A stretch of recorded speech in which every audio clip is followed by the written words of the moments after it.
My husband messaged me stuck at the office happy anniversary. Yet I was sitting just 2 tables away in the dimly lit dining room of a five-star steakhouse, watching him passionately kiss his mistress. I am Sasha, 34 years old, and I thought I knew the man I married. I thought I knew my place in a family that constantly belittled me.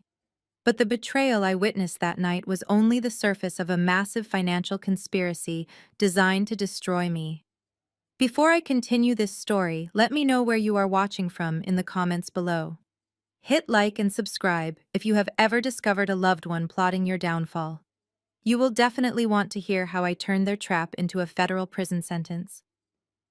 Growing up in an affluent neighborhood in Atlanta meant everything was about appearances. My mother, Vivian, cared more about her social standing in the church and our community than she did about her own daughter's happiness. When I married Derek 5 years ago, my family acted like I had won the lottery. Derek was a handsome investment director who charmed my mother and pandered to my brother Terrence. They viewed me as a simple administrative assistant who desperately needed a strong man to manage her life. They had no idea that I was a forensic accountant running my own covert crisis management firm. I hid my success because ambitious women in my family were punished while submissive wives were rewarded. My mother constantly praised my brother and his wife while treating me like an embarrassment. Tonight was supposed to be our 5th wedding anniversary. Derek told me he had a massive corporate merger to finalize and could not make it to our dinner reservation. I decided to go anyway to enjoy a quiet meal by myself. I wore the black silk dress he claimed was too plain and ordered a glass of expensive red wine. The restaurant was bustling with jazz music, the smell of roasted garlic and the clinking of crystal glasses. The lighting was low, creating an intimate atmosphere for the wealthy patrons. Then the host seated a couple just 2 tables away from my booth. It was Derek. He was not wearing his work suit. He wore a crisp linen shirt, and he was holding hands with a stunning woman, dripping in designer jewelry. I sat frozen in the velvet booth. My phone buzzed on the table, illuminating the screen with his lie about being stuck at the office. I watched as he leaned across the white tablecloth and kissed her. It was not a casual peck. It was the kind of kiss a man gives a woman he is deeply infatuated with. My chest tightened. My breathing grew shallow. My hands began to shake slightly, but not from sadness. Every condescending remark Derek had ever made about my budget or my simple lifestyle flashed through my mind. He always claimed we needed to save money for our future while he was clearly funding a secret life with someone else. Anger replaced my shock. A hot, pulsing rage surged through my veins. I am not the weak, submissive woman my family forced me to portray.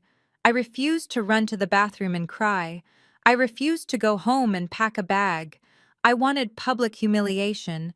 I reached for my heavy crystal wine glass filled to the brim with dark red Cabernet. I gripped the stem tightly. I planned to march over to their table, dump the wine over his perfectly styled hair, and loudly introduce myself as his wife to the entire restaurant. I slid out of the booth and took one step toward their table. Suddenly, a large hand clamped down firmly around my wrist. I gasped and spun around, ready to shout at the waiter. But it was not a waiter. A tall, imposing man in a tailored charcoal suit stood beside me. His jaw was clenched, and his dark eyes were fixed with a terrifying intensity on Derek and the woman. "Let go of me," I whispered fiercely, pulling my arm. The man did not loosen his grip. He stepped closer, leaning down so his mouth was near my ear. His voice was a low, calm rumble that cut straight through the jazz music playing in the background. "Wait," he whispered. "Do not make a scene. A glass of wine is cheap revenge." I glared at him, furious. "Who are you?" "I am Elias," he replied. "The woman your husband is kissing is my wife." I stopped, struggling. The air left my lungs. "The real drama is just beginning, Sasha," he whispered. "Your husband just wired $500,000 from your family trust fund to my wife's offshore account." I stared at him, unable to process the words. $500,000 was not just money. It was the inheritance my grandfather left me. It was the safety net I protected for years. I looked past Elias at the table where Derek was now laughing and pouring more champagne for the woman who was stealing my future. My legs felt weak, but Elias guided me back to my booth and sat across from me. He reached into his tailored suit jacket and pulled out a sleek black smartphone. He slid it across the table. I looked down at the bright screen.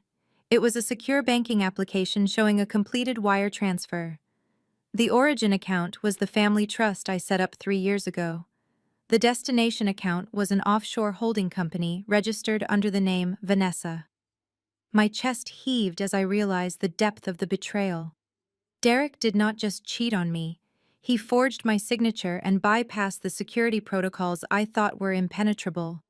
I wanted to scream. I wanted to march over there and flip their table over. I wanted to shatter every crystal glass in this restaurant. But Elias leaned forward and locked his cold gaze with mine. "Scream if you want," he said evenly. "But if you confront them now, Derek will know you are aware of the missing funds. He will empty the rest of the accounts before tomorrow morning. Right now he thinks you are clueless.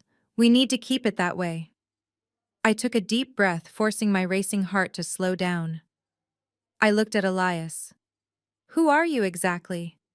"I am a corporate litigation attorney," Elias replied. "I specialize in hostile takeovers and asset recovery. I have been tracking my wife and her suspicious spending for 2 months. She thought she was clever hiding the money in a shell company, but she is sloppy.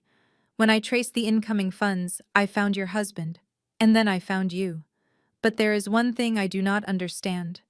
Elias crossed his arms and studied my face. "I ran a background check on you, Sasha. Your family portrays you as a simple administrative assistant.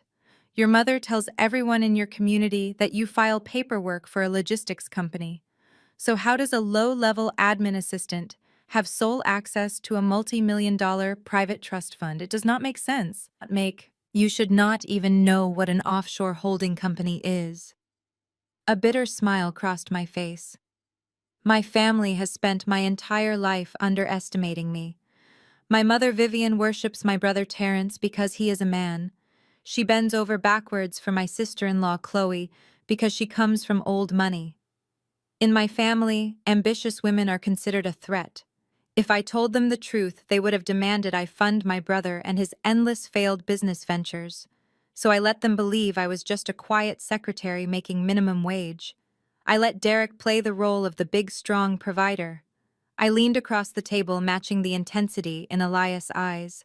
"I am not an administrative assistant. I am a forensic accountant. I own a private crisis management firm downtown. I spend my days tracking stolen assets for massive corporations and dismantling financial fraud rings. Derek thinks he outsmarted a naive housewife. He does not realize he just robbed the auditor." Elias raised his eyebrows. A genuine smile of respect finally broke through his cold exterior. He picked up his phone and tucked it back into his pocket. "Then we have a unique opportunity," he said.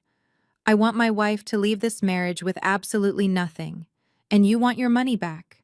If we work together, we can destroy them both legally and financially.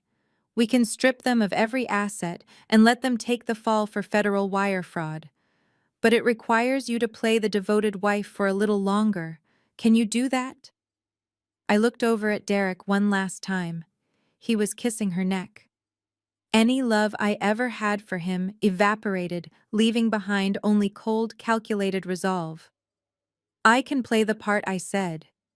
Suddenly, a loud ringing pierced the tension. It was my cell phone vibrating violently against the wooden table. The caller ID flashed my mother, Vivian. I swiped the screen to answer. Her shrill voice echoed through the speaker before I could even say hello. "Sasha, where are you?" she screamed. "You need to get home immediately. I am hosting the family anniversary dinner in 2 hours, and you have not even set the tables. Do not embarrass Derek tonight, Sasha. Hurry up and get back to this house right this exact minute." I ended the call and slid my phone into my purse. I looked across the table at Elias. "I have to go," I said quietly. "Let him believe he has won tonight." Elias nodded, handing me a sleek black business card with a single private number on it. "Call me when the dinner is over," he said. We have a lot of work to do. I walked out of the restaurant and drove straight to my mother's sprawling estate in the suburbs. The house was a massive brick colonial with perfectly manicured hedges and a grand circular driveway. It was a physical monument to my family obsession with wealth and appearances. I pushed open the heavy front door and heard my mother's heels clicking sharply against the marble floor. Vivian stormed into the foyer, her face tight with disapproval. "Look at you," she scolded, crossing her arms. "Is that what you are wearing to your own anniversary dinner? A plain black dress. You look like you are going to a funeral, Sasha. I told you to wear the blue silk gown Derek bought you for Christmas. You know how much he likes it when you dress up for him." I swallowed the bitter taste in my mouth. I wanted to tell her that Derek was currently unwrapping another woman out of her expensive lingerie, but I kept my face blank. "I did not have time to change, Mom," I replied, keeping my voice steady. "I was out running errands." "Running errands?" she scoffed. "What errands could you possibly have? You work at a desk all day filing papers. Derek is the one out there grinding in the financial district, paying your mortgage and keeping a roof over your head. The least you could do is make an effort to look pretty for him when he comes home exhausted. You are lucky he puts up with your lack of ambition. Do not ruin this dinner for him." Before I could formulate a polite response, the heavy front door swung open again. Derek walked in. He loosened his expensive silk tie and let out a loud, dramatic sigh. He looked like the picture of a hard-working, devoted husband returning to his adoring family. But as he stepped closer, I could smell the faint trace of expensive vanilla perfume mixed with steakhouse garlic. It was Vanessa perfume. Derek smiled his charming, practiced smile. "Hey, sweetheart," he said, kissing my cheek. His lips felt like ice against my skin. "I am so sorry I am late." The merger negotiations were brutal. We were stuck in the boardroom all evening. He reached behind his back and produced a bouquet of flowers. They were clearly purchased from a gas station on his drive over. The edges of the red carnations were already browning, and the plastic wrapping crinkled cheaply in his hand. "Happy anniversary," he said, handing them to me. My mother clasped her hands over her chest, letting out a dramatic gasp. "Oh, Derek, you are just too wonderful," she fawned, practically pushing me aside to hug him. "Working yourself to the bone for this family, and still managing to be so romantic. Sasha, put those in water right now. Do not just stand there staring." I took the cheap carnations. "Thank you, Derek," I said, forcing the corners of my mouth into a wide, grateful smile. "They are beautiful. I appreciate you working so hard for our future." The lie felt like bitter acid on my tongue, but Derek beamed with pride. He loved playing the savior. He patted my shoulder condescendingly before following my mother into the formal dining room. I stood in the kitchen for a moment, gripping the stems of the flowers so tightly the plastic wrapping snapped. Then I tossed them carelessly onto the counter and walked into the dining room to play my part. We sat around the massive mahogany dining table. My mother had prepared a lavish spread of roasted lamb and expensive wine. Throughout the meal, Derek boasted endlessly. I sat quietly chewing my food and nodding at all the right intervals. I was the perfect submissive wife. As the dinner wound down, Derek took a sip of his wine and cleared his throat. "Vivian," he began, using his most serious professional voice. "I have been looking over the family estate portfolio. The market is getting volatile, and I am worried about the security of the grandfather trust fund." My mother leaned forward, instantly concerned. "What do you mean, Derek? Is the money safe?" "It is fine for now," Derek reassured her smoothly. "But we need to be proactive. Tomorrow we must absolutely restructure the family estate deeds. I am bringing your brother Terrence and his wife Chloe into the conversation to consolidate the legal power." Right on cue, the heavy brass knocker on the front door echoed through the house. My mother clapped her hands in sheer delight as my brother Terrence and his wife Chloe strutted into the dining room. Chloe was dressed in a pristine white silk dress that screamed generational wealth. She tossed her perfectly styled blonde hair over her shoulder and immediately took the seat next to my mother, completely ignoring my presence. Terrence followed closely behind her, carrying a small, brightly wrapped gift bag. He looked over at Derek with absolute admiration, before quickly taking his seat next to him. "Happy anniversary, sweetie," Chloe said, sliding the small gift bag across the mahogany table toward me. Her voice dripped with that thick, syrupy sweetness she always used when she was about to deliver an insult. "Go ahead and open it." I picked up the bag and pulled out a plastic bottle of generic drugstore body lotion. It was the kind you find in a discount bin. "I know you cannot afford the luxury spa treatments I get," Chloe continued loudly, ensuring everyone at the table was listening. "So I naturally thought this might just help your dry skin issues tonight. Sitting under those cheap fluorescent lights in your little cubicle all day must just absolutely ruin your complexion. You really should take better care of yourself for Derek. He is such a handsome, successful man." I stared at the cheap plastic bottle in my hand. The urge to empty its contents onto her expensive silk dress was overwhelming, but I forced a tight, appreciative smile. "Thank you, Chloe," I said softly. "How incredibly thoughtful of you." My mother beamed, clearly thrilled by the exchange. "Now, back to the family estate deeds," Vivian interrupted, steering the conversation exactly where Derek wanted. Chloe leaned forward, resting her elbows on the table. "Derek is absolutely right, Vivian," Chloe said, looking at my husband with a conspiratorial smirk.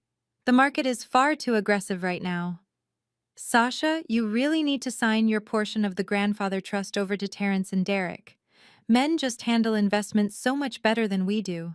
You do not want to stress your pretty little head over complex financial portfolios and market fluctuations. It is simply not your area of expertise." Terrence nodded vigorously, chewing his steak. "Chloe is completely right, Sasha," he said, pointing his fork. "Derek and I have the business degrees. We know how to leverage capital. You just file paperwork. If you leave your shares under your own name, you could accidentally mismanage them and bankrupt the family. We are just trying to protect you from yourself." Terrence took a large gulp of his wine before continuing. "You have always been bad with money, Sasha. Derek is offering to carry the burden for you. You should be thanking him instead of hesitating." I looked around the table at my family. My mother was nodding in agreement, her eyes silently warning me again tonight. My husband, the man who just transferred $500,000 to his mistress, was looking at me with feigned concern, acting like the ultimate protector. My brother was blindly following the instructions of his manipulative wife, totally unaware he was a pawn. And Chloe, the heiress who constantly weaponized her white privilege against me, was sitting there with a smug, triumphant smile. They genuinely believed I was a naive, helpless idiot. They thought I would blindly hand over the keys to my inheritance because they intimidated me. I took a slow sip of my cold ice water, staying quiet. "I will certainly think about it," I said, keeping my voice submissive and soft. "It sounds like a very complicated process, and I do not want to make any mistakes. I trust Derek to explain it to me later." Derek reached over and patted my hand, his touch sending a sickening shiver down my spine. "Do not worry, sweetheart," he said smoothly, his voice dripping with false reassurance. "I will have the legal paperwork drawn up for you by tomorrow morning. All you will have to do is sign on the dotted line." I smiled at him, looking very grateful. I excused myself and walked into the guest bathroom, locking the heavy wooden door. I turned on the sink faucet to mask any noise and pulled my secure laptop from my oversized purse. Sitting on the toilet lid, I booted up my proprietary forensic accounting software. Chloe always bragged about her wealthy family. I ran a deep background check, tracing encrypted banking records and property registries. Within minutes, I uncovered a massive hidden financial leak. Chloe family was secretly $15 million in debt. Worse, Derek was illegally funneling my trust fund money directly into their failing real estate project. I closed my laptop and slid it back into my oversized purse, taking a deep breath to steady my racing heart. I flushed the toilet and washed my hands before walking back out to the dining room. The rest of the dinner passed in a blur of fake smiles and polite nods. I played my role flawlessly, letting Derek and Terrence boast about their business acumen, while Chloe chimed in with her subtle insults. When the evening finally ended, Derek and I drove back to our house in silence. He kept his hands on the steering wheel, looking incredibly pleased with himself. As soon as we walked through the front door of our home, Derek dropped his keys on the entryway table and turned to face me. His expression shifted from arrogant satisfaction to deep manufactured concern. He walked over and gently placed his hands on my shoulders, looking deeply into my eyes. "Sasha, we need to talk about something serious," he said, his voice low and soothing. "I did not want to bring this up in front of your mother and ruin the anniversary dinner, but there was an issue today with your personal savings account." I widened my eyes, forcing a look of absolute panic onto my face. "What do you mean, Derek?" I asked, making my voice tremble slightly. "Is my money gone?" He pulled me into a comforting hug, resting his chin on the top of my head. I could smell Vanessa perfume lingering on his collar.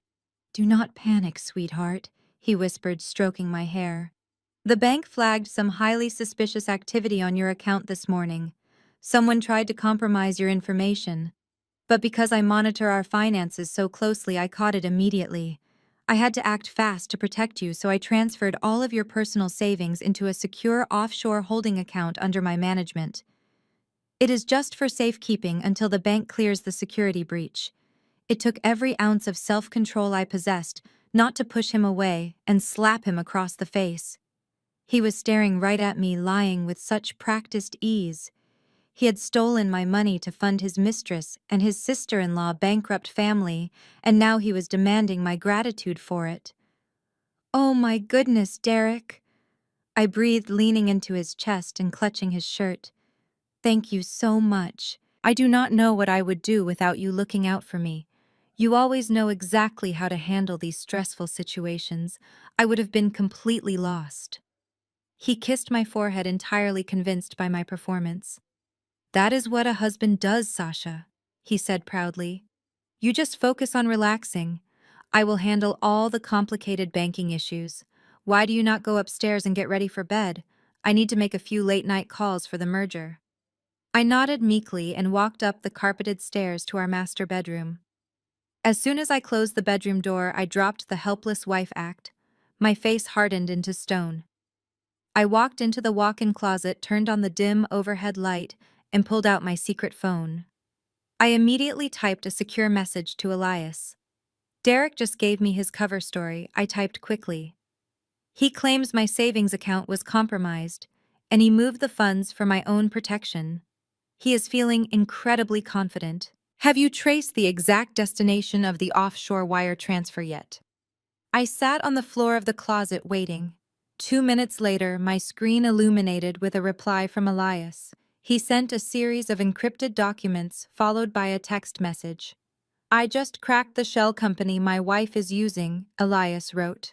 "Vanessa is not just holding the money, she is acting as a silent investor. She immediately routed your $500,000 into a commercial real estate development group." I stared at the screen, my mind racing. I quickly typed back, asking for the name of the development group.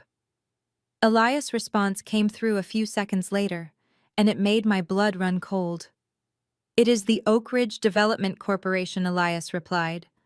"I ran the board of directors. The primary shareholder is your sister-in-law, Chloe. Her family is using your stolen trust fund money to illegally bail out their failing luxury resort project. And Derek is getting a massive cut of the profits for funneling the cash." I lowered the phone in the dark closet. The web of betrayal was so much larger than a simple cheating husband. Derek, Terrence, Chloe, and Vanessa were all working together to bleed me dry. But they had made one fatal miscalculation. They left a paper trail. The next morning, I woke up to the sound of the front door clicking shut. Derek had left early, claiming he had an emergency breakfast meeting with the board of directors. I knew he was likely meeting Vanessa or finalizing the stolen funds transfer with Chloe. I threw on a simple robe and walked downstairs to make coffee. Before the machine even finished brewing, the doorbell rang sharply, echoing through the quiet house. I opened the door to find my mother, Vivian, standing on the porch holding a thick leather briefcase. Beside her stood a balding man in an expensive gray suit whom I immediately recognized as Mr. Sterling, the longtime family attorney. My mother pushed past me without waiting for an invitation. She marched straight into the kitchen and dropped the heavy briefcase onto the granite island.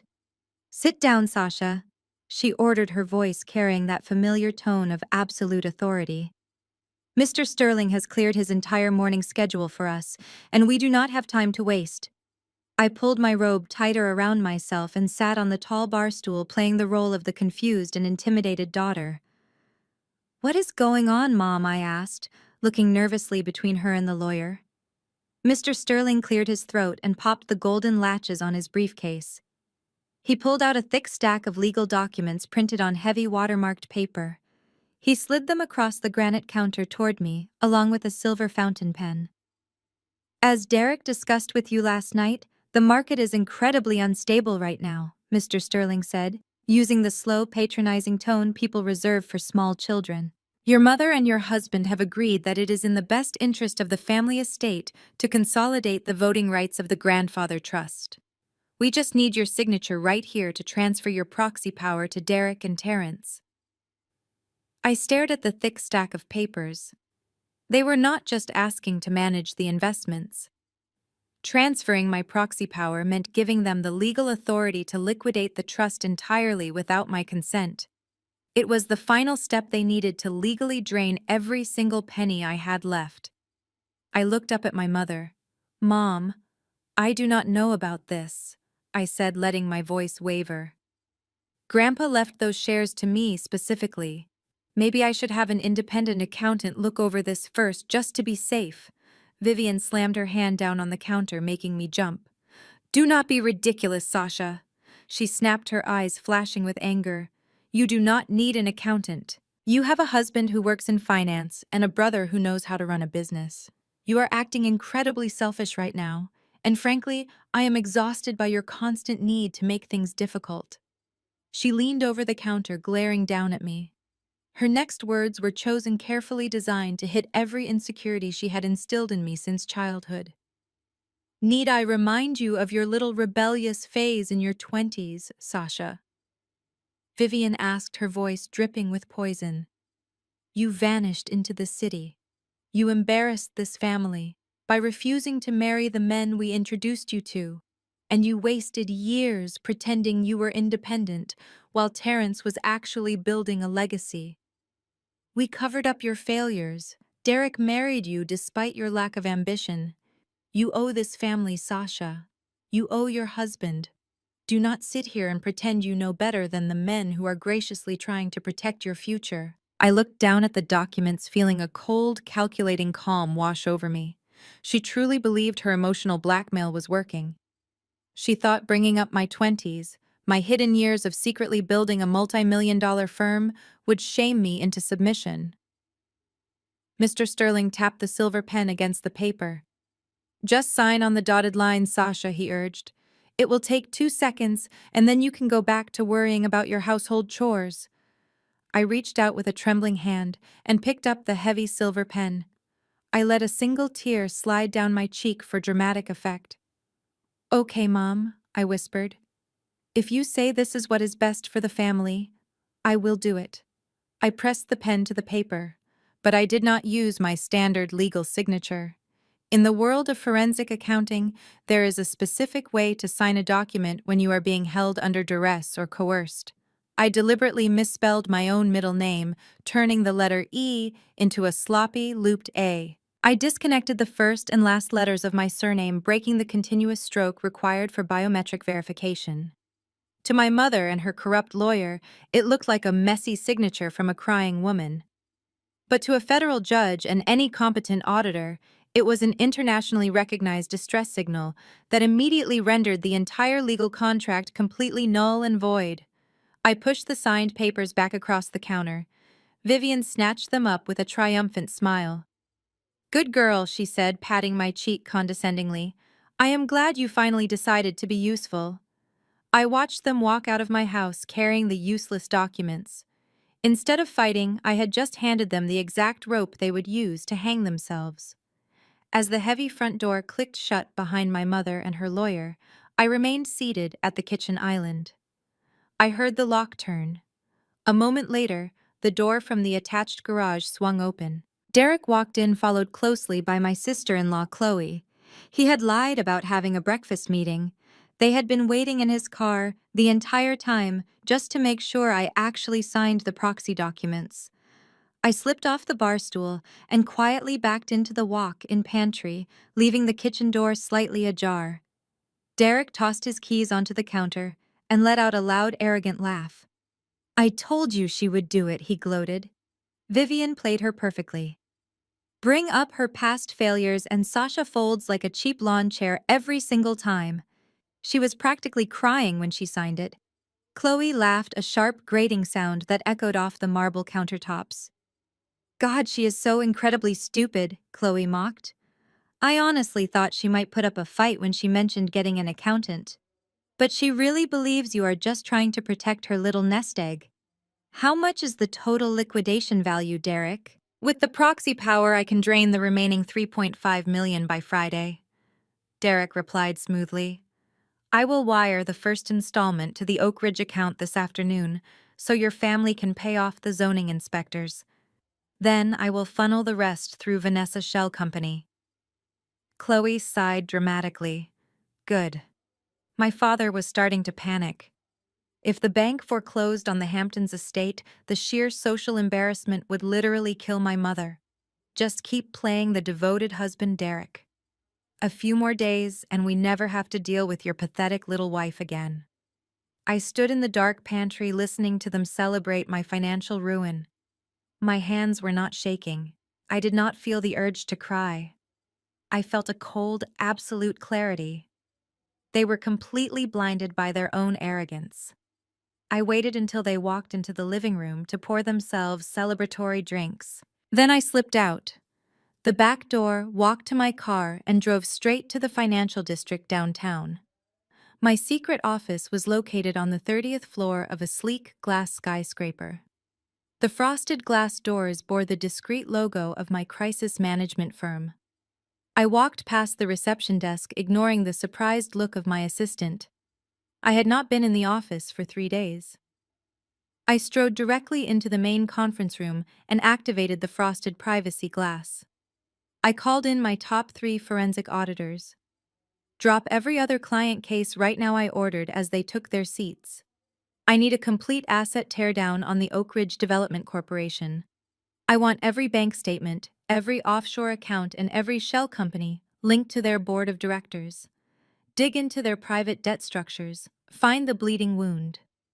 My team did not ask questions. They immediately opened their laptops and began pulling encrypted financial registries. For the next 4 hours, the room was silent, except for the frantic clicking of keyboards and the hum of the servers. I stood by the floor-to-ceiling window, looking out over the city, piecing together the timeline of their fraud. At exactly 2 in the afternoon, my lead auditor, Marcus, looked up from his screen. His eyes were wide. "You found something?" I asked, walking over to the conference table. Marcus turned his laptop toward me. "Oak Ridge is not just failing Sasha, it is a massive financial sinkhole. Chloe family has leveraged every single asset they own to keep it afloat. They have a hidden balloon loan that matures in exactly 7 days. The principal balance is $15 million. They do not have the liquidity to pay it. If they miss the deadline, the bank will foreclose on their primary asset, which was put up as collateral." I leaned closer to the screen, tracing the legal documents with my finger. "What is the collateral, Marcus?" "The historic Hamptons estate," Marcus replied. "The one Chloe constantly brags about at every social event. It is heavily mortgaged. They are stealing your trust fund money, trying to make a partial payment to extend the grace period." A slow, dangerous smile spread across my face. Derek and Chloe had made a fatal mistake. I did not just want to expose their fraud, I wanted to completely obliterate them. "Do not report anything to the authorities yet," I told Marcus. "Contact the holding bank immediately. Tell them my firm is representing an anonymous buyer. I want to purchase their entire debt portfolio today. Initiate the acquisition paperwork now. I am going to become their ultimate creditor." I left my firm behind and walked out into the busy downtown streets. The afternoon breeze felt refreshing against my skin. I had set the wheels in motion to buy out the entire debt portfolio of Chloe family. The trap was armed. But as I walked toward my car, a sudden pang of guilt tightened my chest. Terrence was arrogant, entitled, and deeply manipulated, but he was still my older brother. We had shared a childhood under the crushing weight of our mother expectations. Before I let the hammer fall completely, I needed to give him one final chance to walk away from the blast radius. I pulled my phone from my purse and sent him a quick text asking to meet for a late lunch at a quiet cafe near his office. He replied with a curt agreement stating he only had 30 minutes to spare. I arrived early and secured a secluded booth in the back of the restaurant. When Terrence finally walked through the door, he was checking his expensive watch and looking annoyed. He slid into the booth opposite me and immediately signaled the waiter for a black coffee. "Make this quick, Sasha," he said, checking his phone screen again. "Derek and I have a major conference call with the Oak Ridge board in an hour. We are finalizing the capital injection." I folded my hands tightly on the table, looking at him. "Terrence, I need you to listen to me very carefully." I began, my voice low and urgent. "You need to pull out of the Oak Ridge project today. Do not sign any more documents, and do not transfer any more family funds." Terrence stopped looking at his phone and stared at me. His annoyance instantly morphed into a sneer of utter contempt. "Excuse me?" he scoffed, leaning back in the booth. "Did my little sister, the administrative assistant, suddenly become a real estate analyst overnight?" I ignored his condescending tone, pressing forward. "I am telling you, as your sister, Terrence, the numbers do not add up. Chloe family is not as wealthy as they pretend to be. The entire development is a financial sinkhole. If you attach your name and your assets to this, you are going to lose everything. Derek is not protecting the family. He is using you." Terrence slammed his hand flat against the wooden table, making the silverware rattle. "Shut your mouth, Sasha," he hissed, his voice thick with sudden rage. "I am absolutely sick and tired of your endless jealousy. You have been insecure about Chloe since the day I introduced her to the family. You cannot stand the fact that she comes from genuine generational wealth, while you spent your 20s failing at every venture you attempted." He leaned closer, his eyes narrowed and cold. "And do not even get me started on Derek," he continued. "Your husband is out there building an empire for us, while you sit at home contributing absolutely nothing.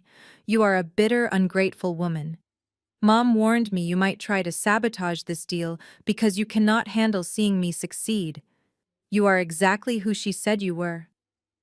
I sat perfectly still, absorbing his venom. He was regurgitating the exact toxic narrative my mother had fed him for years. I had offered him a lifeline, and he was proudly tying it into a noose.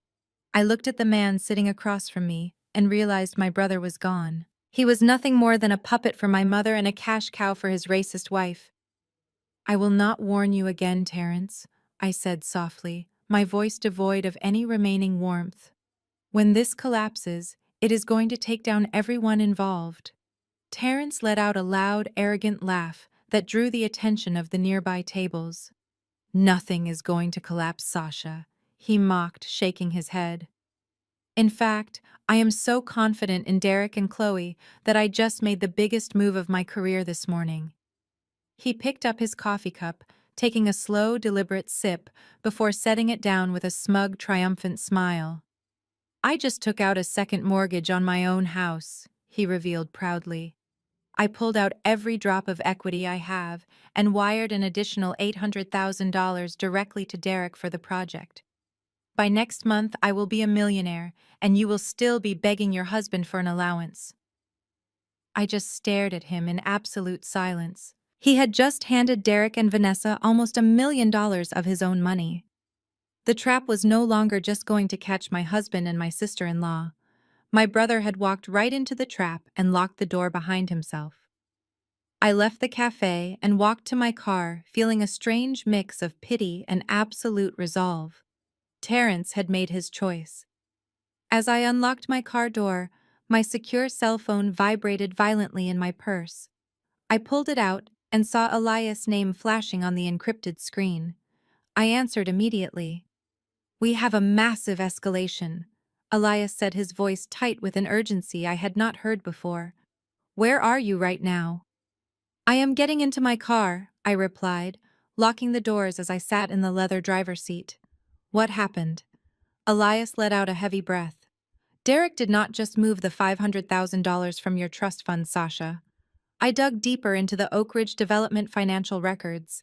Derek and Chloe submitted a commercial loan application to a federal bank this morning. They used your grandfather trust fund as collateral to secure an additional $2 million in federal funding. My blood ran cold.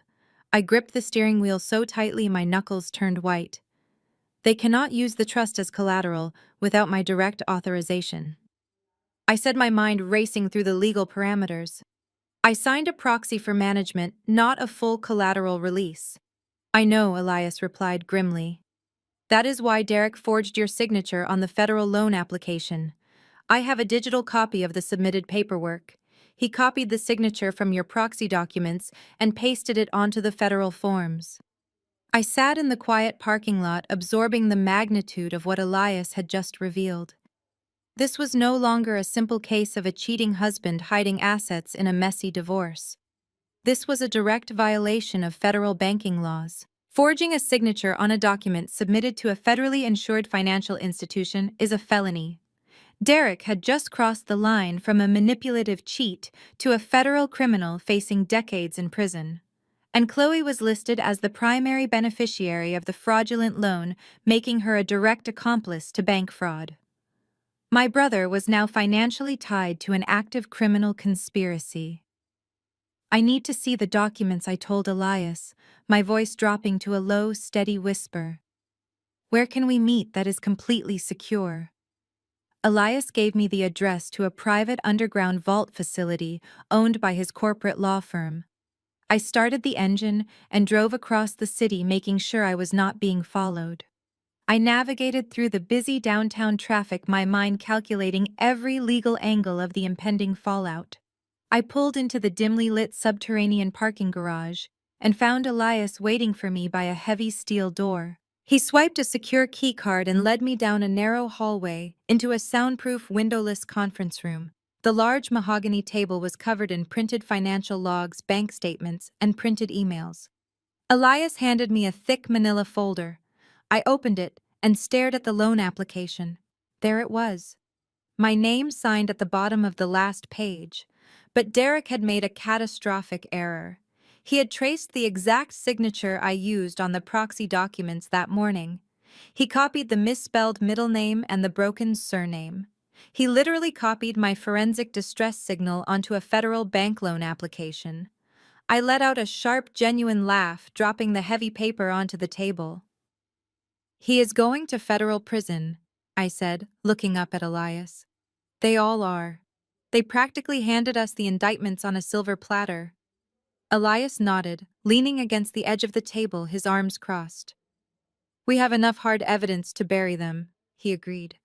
"But we need to time the execution perfectly. If we freeze the bank accounts right now, Derek might realize he is being investigated and try to flee the country. We need to catch them in a highly public setting where they cannot spin the narrative, manipulate your family, or destroy the remaining financial evidence. They need to feel absolutely invincible right up until the handcuffs click around their wrists." As if on cue, Elias' secure laptop chimed with a loud notification. He walked over and tapped the keyboard, bringing up a new window. "I have been cloning Vanessa text messages since yesterday," he explained, pointing at the screen. "She is currently texting your husband right now." Elias turned the screen toward me so I could read the glowing text bubbles. Vanessa was aggressively complaining to Derek about having to hide their relationship. "I am tired of sneaking around like a secret," Vanessa wrote. "I want to see you in public. I want you to bring your pathetic little wife to the Vivian Charity Gala this weekend." Derek replied immediately, saying he was not sure if that was a good idea given the family dynamics. But Vanessa pressed harder. "Bring her, Derek. I want to wear the diamond necklace you bought me. I want to stand in the exact same room and laugh at her in person while she stands there looking stupid. I want to see the woman we outsmarted." I stared at the glowing screen, reading the cruel words over and over. The charity gala was the biggest social event of the year for my mother, Vivian. It was the night she paraded our family around the local elite to prove how flawless we were. Derek replied to Vanessa a moment later. Fine, he wrote. I will make sure she comes. It will be fun. I looked at Elias and smiled a cold, predatory smile. He wants to bring me to the gala, I said quietly. Then we will give them exactly what they want. I drove back to my house that evening with a clear mind and a steady heart. The plan was set. All I had to do was maintain my innocent facade. I walked into the kitchen and placed my cell phone on the marble counter face down. I pressed a button to activate the hidden voice recorder app my firm used for covert audits. The screen remained black, but the microphone was live and capturing every sound. I started chopping vegetables, waiting for my husband to make his entrance. 30 minutes later, the front door opened. Derek walked heavily down the hallway. He did not greet me with his usual smirk. Instead, he threw his leather briefcase onto the floor and let out a loud, exhausted groan. He loosened his tie, pulled off his suit jacket, and slumped onto a kitchen bar stool. He buried his face in his hands, putting on a spectacular performance. Derek, what is wrong? I asked, keeping my voice pitched higher to sound anxious. You look terrible. Is everything okay? He let out a bitter laugh. No, Sasha. Everything is not okay, he said, his voice laced with manufactured panic. The market completely tanked this afternoon. A massive tech conglomerate filed for bankruptcy, and it sent a shockwave through our portfolios. We took a devastating hit. I stopped chopping the vegetables, playing the role of the terrified wife. What does that mean for us? I asked. You moved my savings into that offshore account to protect it, right? The money is safe. Derek shook his head, looking at me with wide, desperate eyes. That is the problem, he lied smoothly. The offshore account was tied to an investment vehicle that just collapsed. Sasha, we are exposed. The firm is demanding margin calls, and I had to leverage the deed to our house just to keep creditors at bay. If I do not come up with $300,000 in cash by Monday, the bank is going to foreclose. We are going to lose everything. I stared at him in absolute mock horror. He was a complete and utter sociopath. He had already stolen my family trust fund and forged my name on a federal loan. Now he was trying to squeeze even more blood from the stone before the charity gala. Oh my God. Derek, I gasped. What are we going to do? We do not have that kind of cash. He reached across the counter, grabbing my hands. I know we do not, he said urgently. But your grandmother does. She has a massive private estate and a liquid cash reserve. You are her favorite grandchild, Sasha. You need to call her tonight. Tell her we are in a temporary bind, and we just need a $300,000 bridge loan. I pulled my hands away. Derek, I cannot do that. I whimpered. Grandma is in an assisted living facility. I cannot call her and beg for hundreds of thousands of dollars. It would break her heart to know we are failing. Derek slammed his fist on the marble counter. The loud sound was captured perfectly by my hidden phone. Do not act like a fragile little girl right now, Sasha, he yelled, his face turning red with fake outrage. I have carried you financially for 5 years. I have paid for this beautiful house and your comfortable lifestyle. I have done everything for you, and the one time I ask you to step up and help save our marriage, you want to play the victim. If you do not secure that money from your grandmother, I swear to you, I am done. I will pack my bags tonight and leave you with absolutely nothing. You will be out on the street with your precious pride and no husband.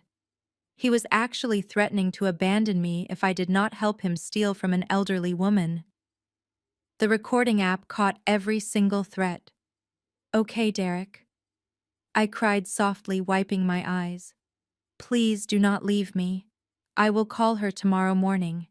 I will ask her for the money. Just please tell me we are going to be okay.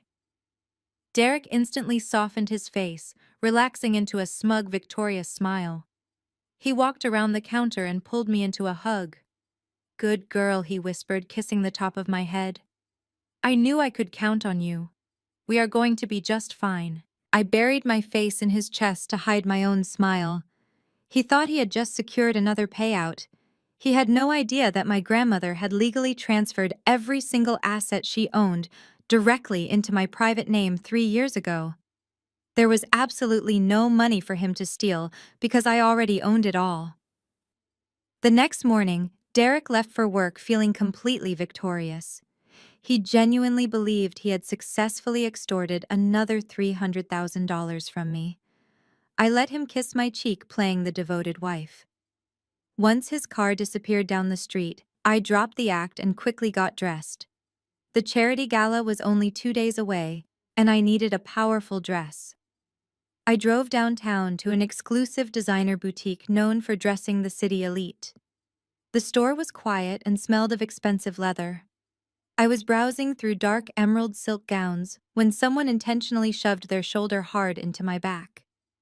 I stumbled forward, catching my balance on the brass rack. I turned around and came face to face with Vanessa. She looked exactly like the photos Elias had shown me.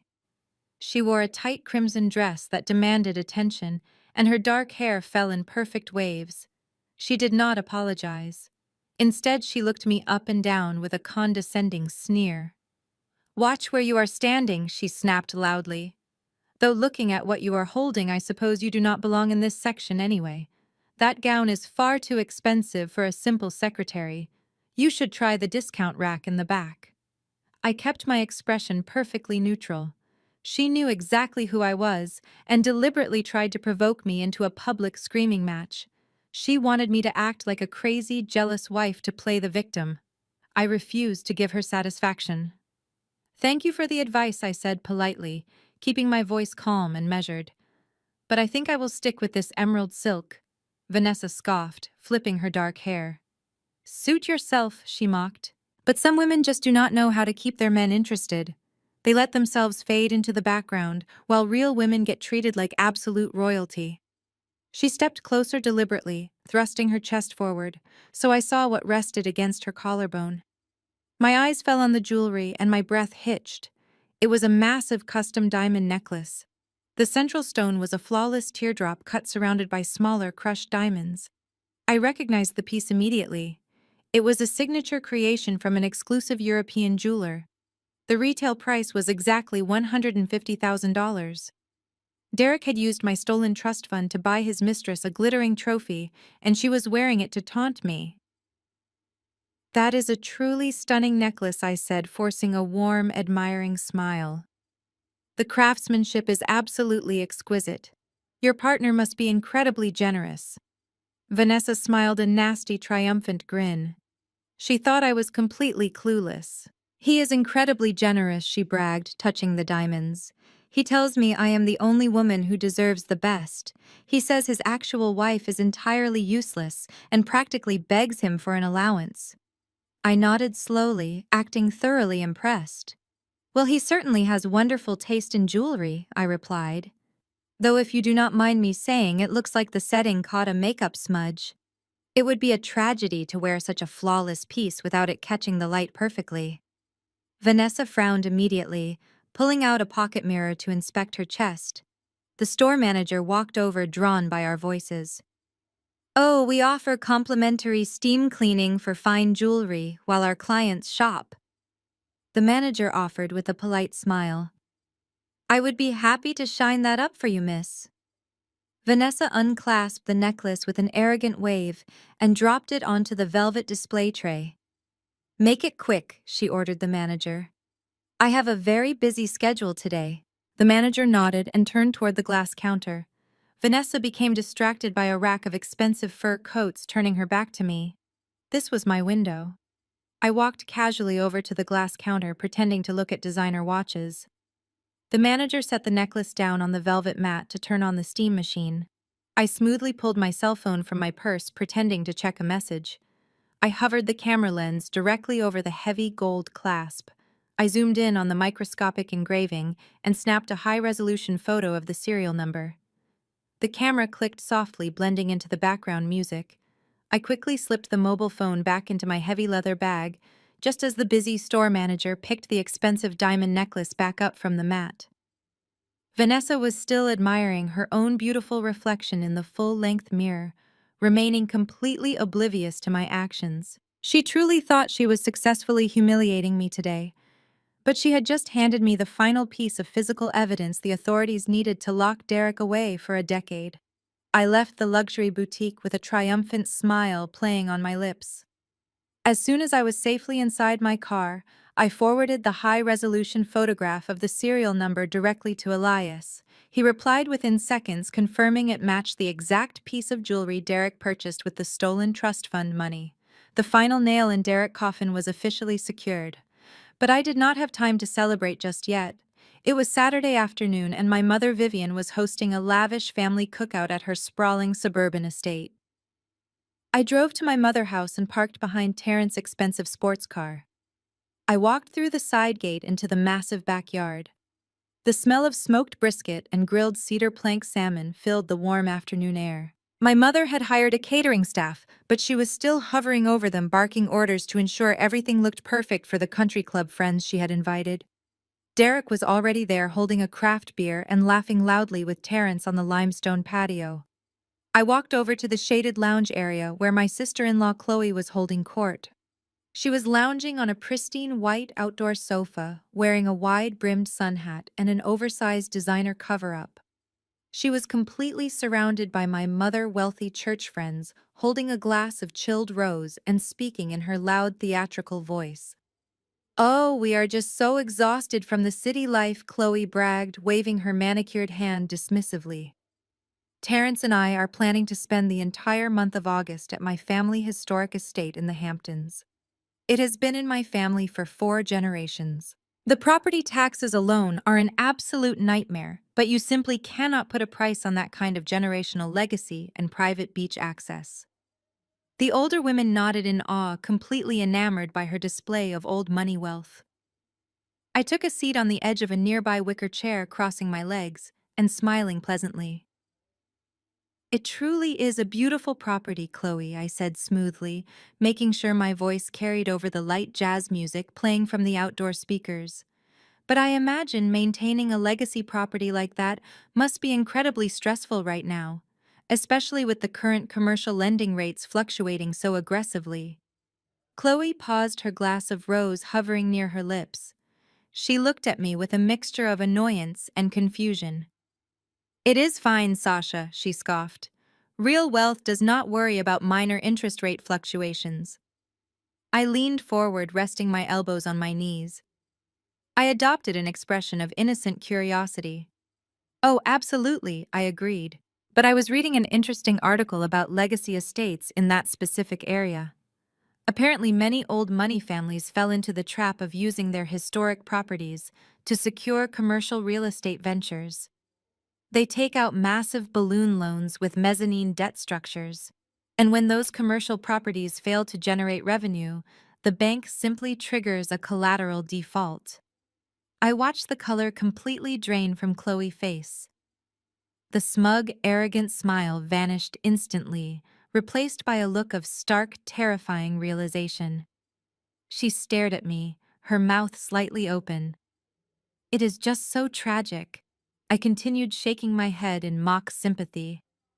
"One missed payment, and the bank forecloses on 4 generations of history in a single afternoon. I cannot imagine the social humiliation a family would endure if their private estate was suddenly auctioned off to cover a bad commercial bet."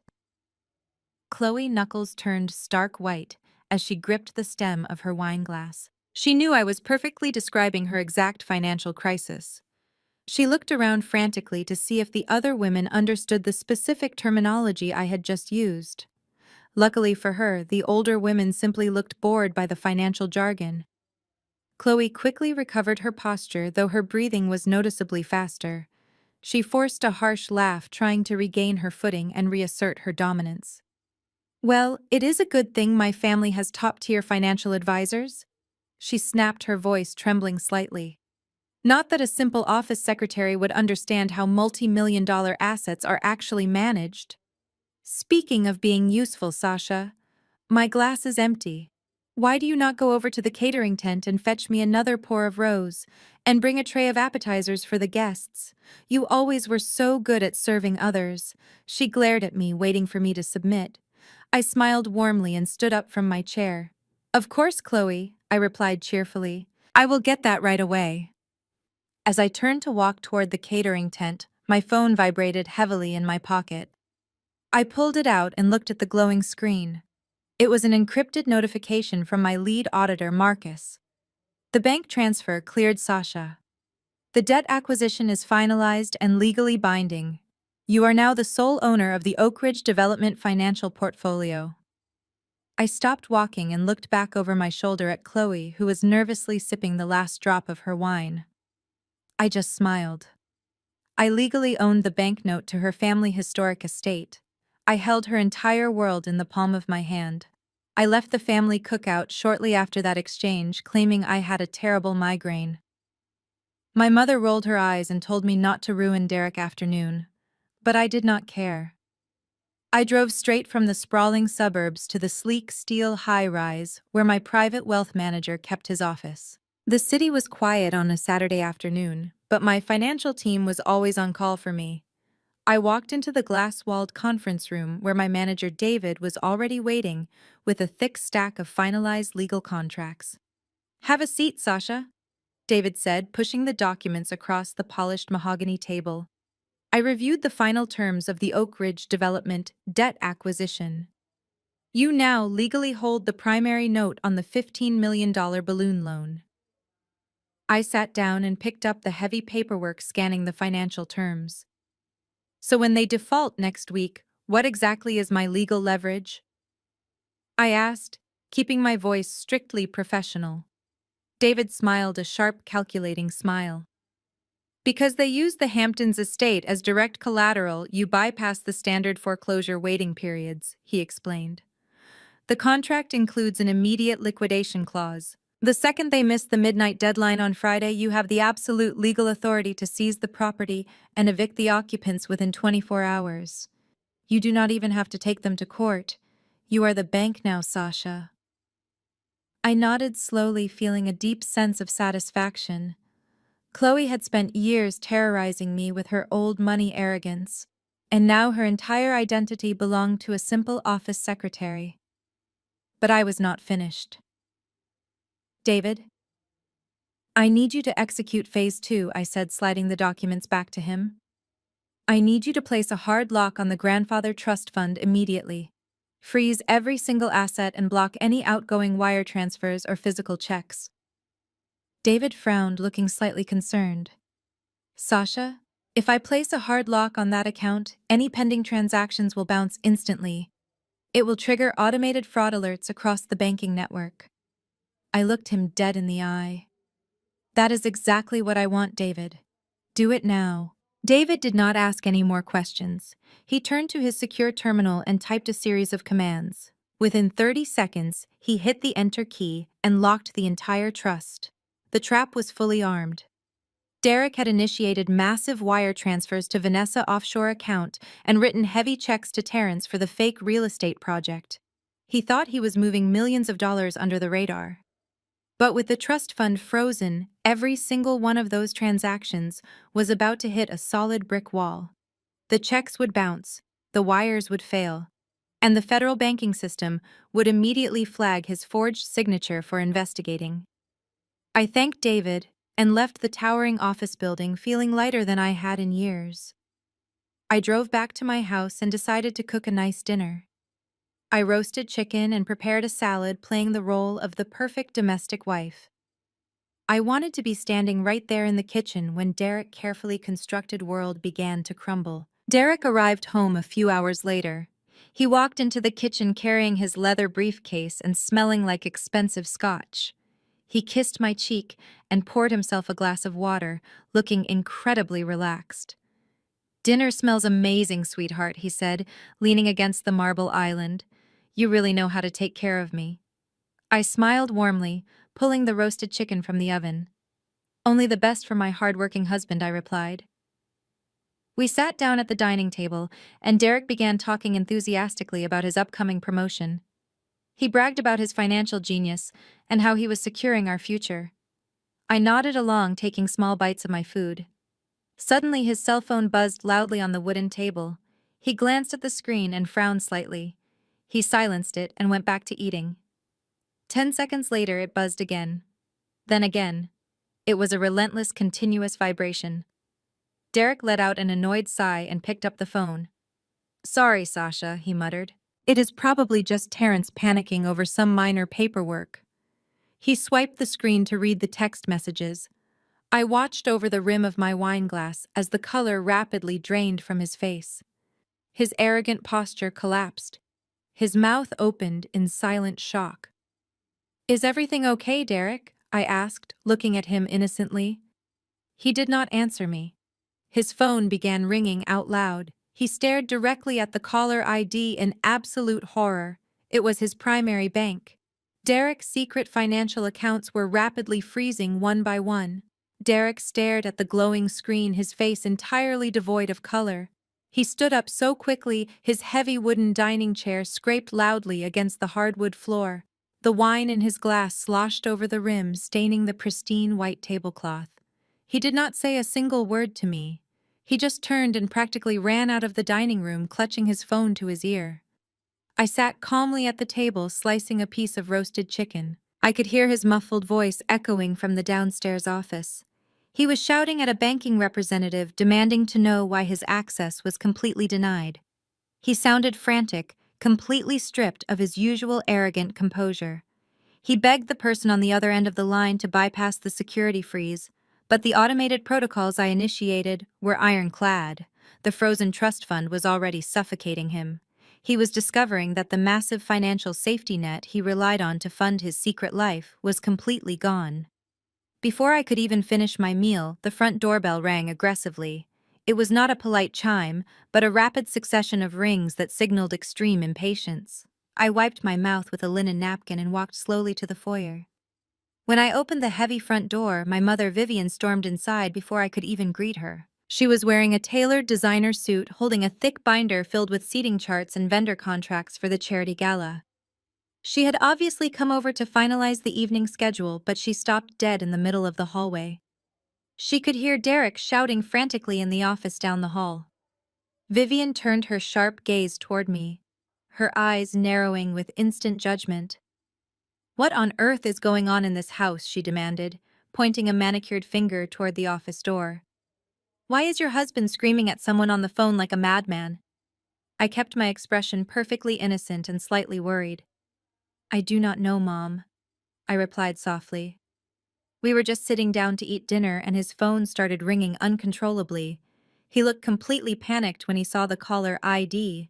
I think something might be wrong with his work accounts, or maybe a deal fell through.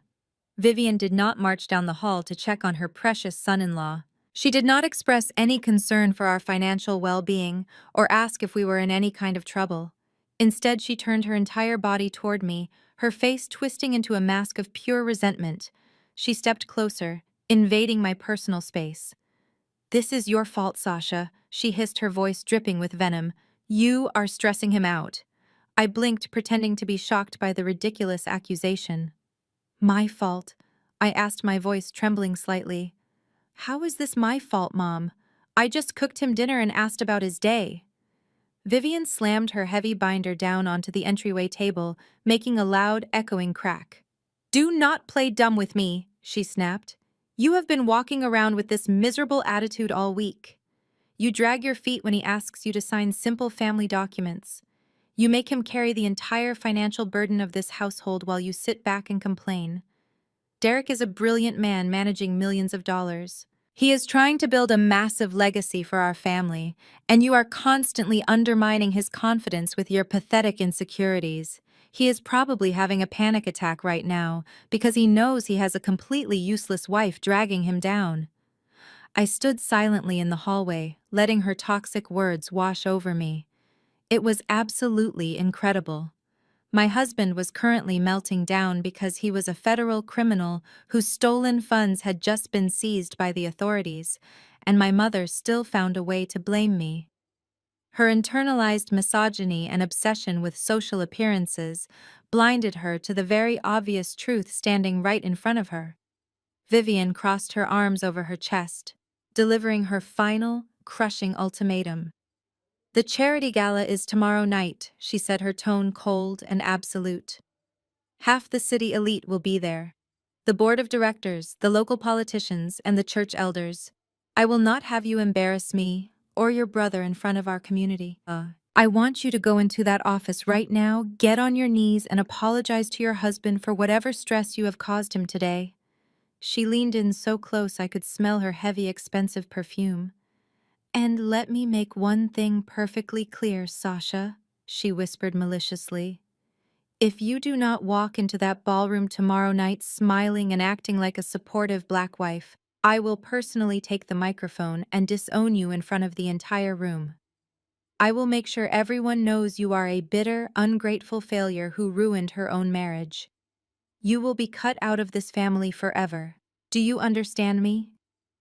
She thought the threat of losing my toxic family would terrify me into submission. She thought I valued her conditional love more than my own dignity. I looked past her shoulder toward the closed office door where Derek was still screaming into his phone. Then I looked my mother dead in the eye. All the fake anxiety melted from my face, leaving behind a calm, terrifying certainty. "I understand completely," I said, my voice perfectly steady. "Do not worry, Mom. At the gala tomorrow night, everyone will see exactly what kind of wife I am." The following evening, the city's most exclusive hotel ballroom was transformed into a paradise of wealth and prestige. It was the annual charity gala and the absolute pinnacle of high society for the local African American elite. Crystal chandeliers cast a warm golden glow over tables draped in black velvet and adorned with towering white floral centerpieces. Waiters in crisp white tuxedos glided gracefully through the expansive room, carrying silver trays of expensive champagne and delicate hors d'oeuvres. The room was packed with influential politicians, wealthy church elders, and prominent business moguls. Black excellence was on full display everywhere you looked. But beneath the glamorous surface, the room was a snake pit of gossip and shifting social alliances. My mother Vivian was completely in her element. She wore a shimmering silver gown that reflected the chandelier light beautifully, and she moved through the crowd like royalty. She was the co-chair of the event, and she demanded the unwavering attention of every person she passed. She proudly paraded Derek around the ballroom, treating him like a prized trophy for everyone to admire. I watched them from the shadow of the grand foyer before making my entrance. Derek was playing the part of the successful investment director, but I could clearly see the cracks in his facade. He was sweating profusely under the stiff collar of his expensive tuxedo. He kept compulsively checking his cell phone, hoping his bank accounts had miraculously unfrozen. His smile was strained and his eyes constantly darted toward the exits. Vivian ignored his obvious panic entirely.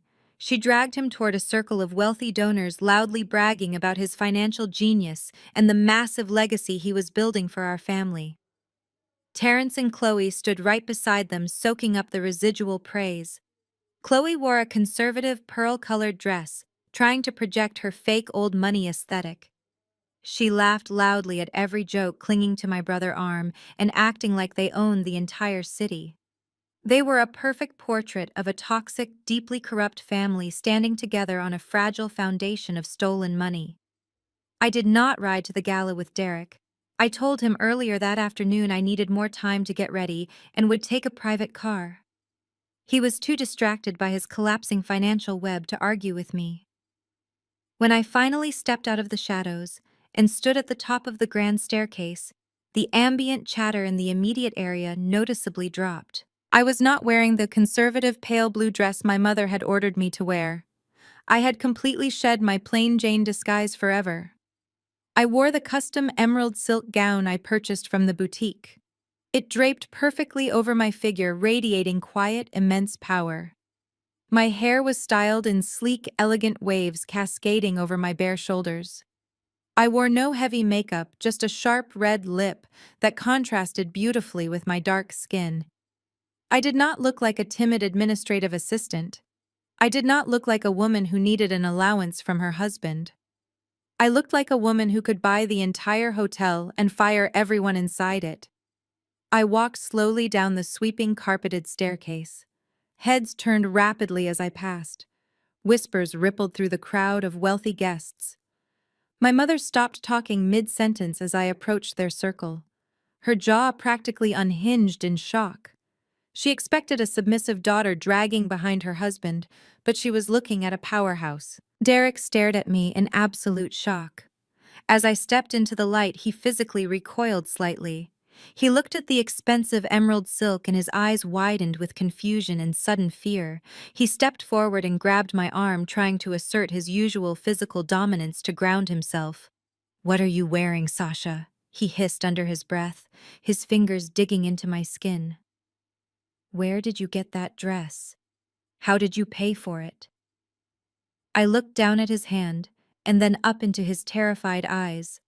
I pulled my arm smoothly but forcefully out of his grip. "I do not break eye contact. I have my own ways of securing exactly what I want, Derek," I said, my voice cold and steady. Derek looked deeply unsettled. He was already drowning in panic over his frozen trust funds and failing bank accounts. Now his compliant, predictable wife was suddenly defying him in public, radiating an authority he could not comprehend. He took a step back, literally intimidated by my sudden confidence. Chloe tried to cut the heavy tension with a snide remark. "Well, someone certainly decided to max out her credit cards tonight," she mocked, but her voice faltered. She could sense the massive shift in the power dynamic. She gripped Terrence's arm, looking nervously at my calm demeanor. My mother stepped forward, her face flushed with anger.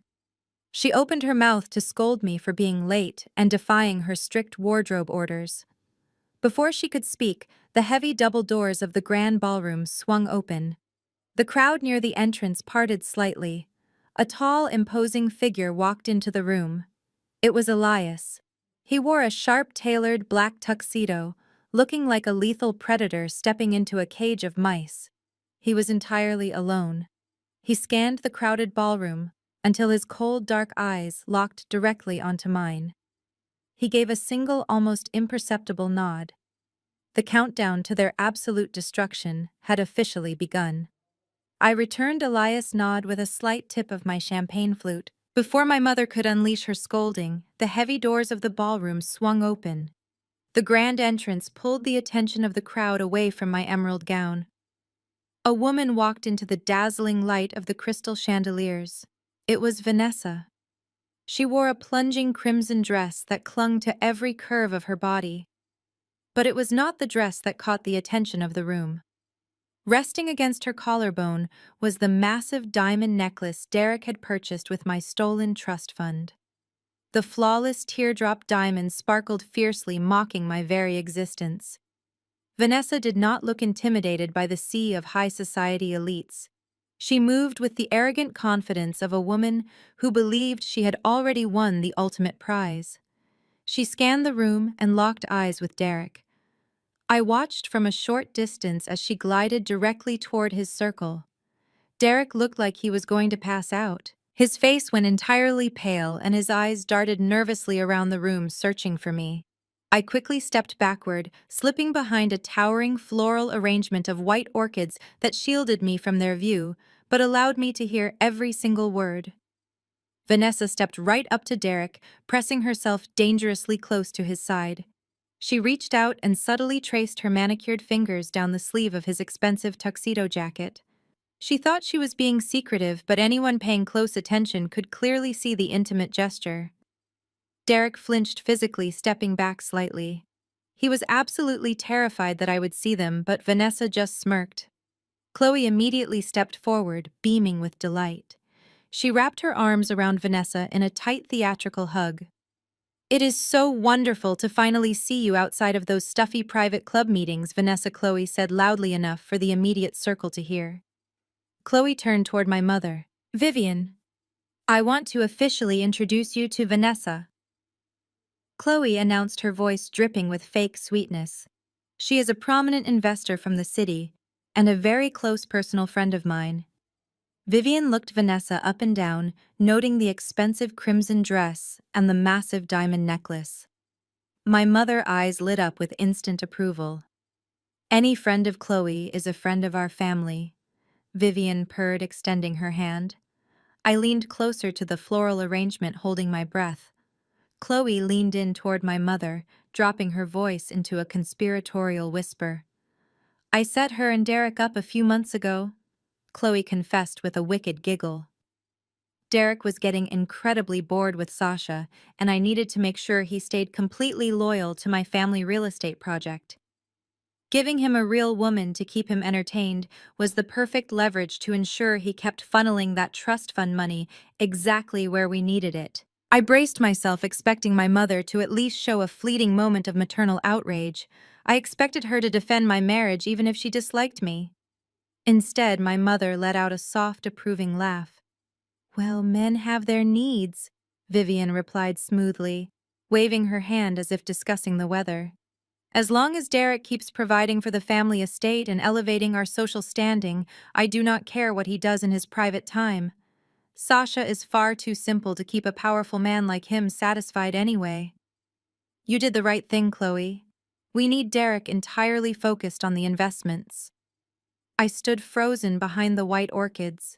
My hands gripped the stem of my champagne flute so tightly, the crystal threatened to shatter. The air rushed out of my lungs. The betrayal was not just a cheating husband.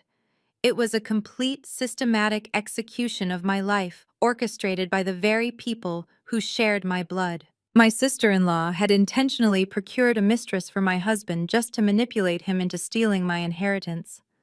And my own mother, the woman who gave birth to me, had known about the affair and actively endorsed it because she valued a fraudulent real estate deal over her own daughter's heart. They had all conspired to humiliate me, rob me, and break me.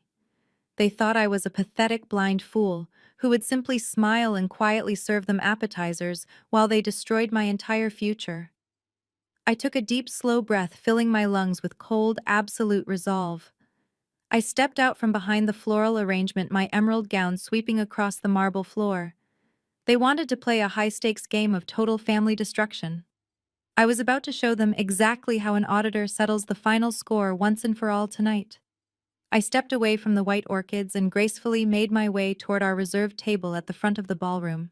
The dinner service had just begun, and the clinking of heavy silver cutlery against fine china filled the massive space. I took my seat next to Derek. He was staring blankly at his empty dinner plate, his hands shaking so violently he had to fold them tightly in his lap. He looked exactly like a guilty man standing on the trapdoor of a gallows, just waiting for the heavy wooden lever to be pulled. Terrence and Chloe sat across from us drinking expensive champagne and completely ignoring Derek's silent deterioration. They were too busy admiring themselves in the reflection of their own perceived success. The lights in the ballroom suddenly dimmed. A single bright spotlight illuminated the grand stage at the front of the room. The ambient chatter of the high society crowd immediately faded into respectful silence. My mother, Vivian, walked confidently to the center of the stage.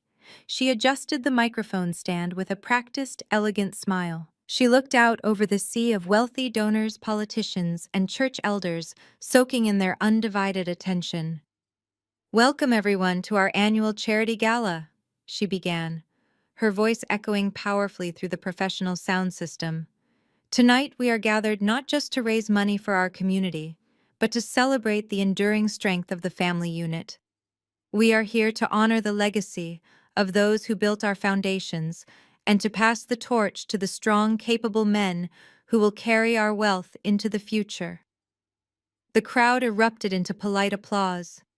Vivian held up her hands to quiet the room, her smile widening into a mask of pure maternal pride. "Building generational wealth requires absolute focus and brilliant financial leadership," she continued.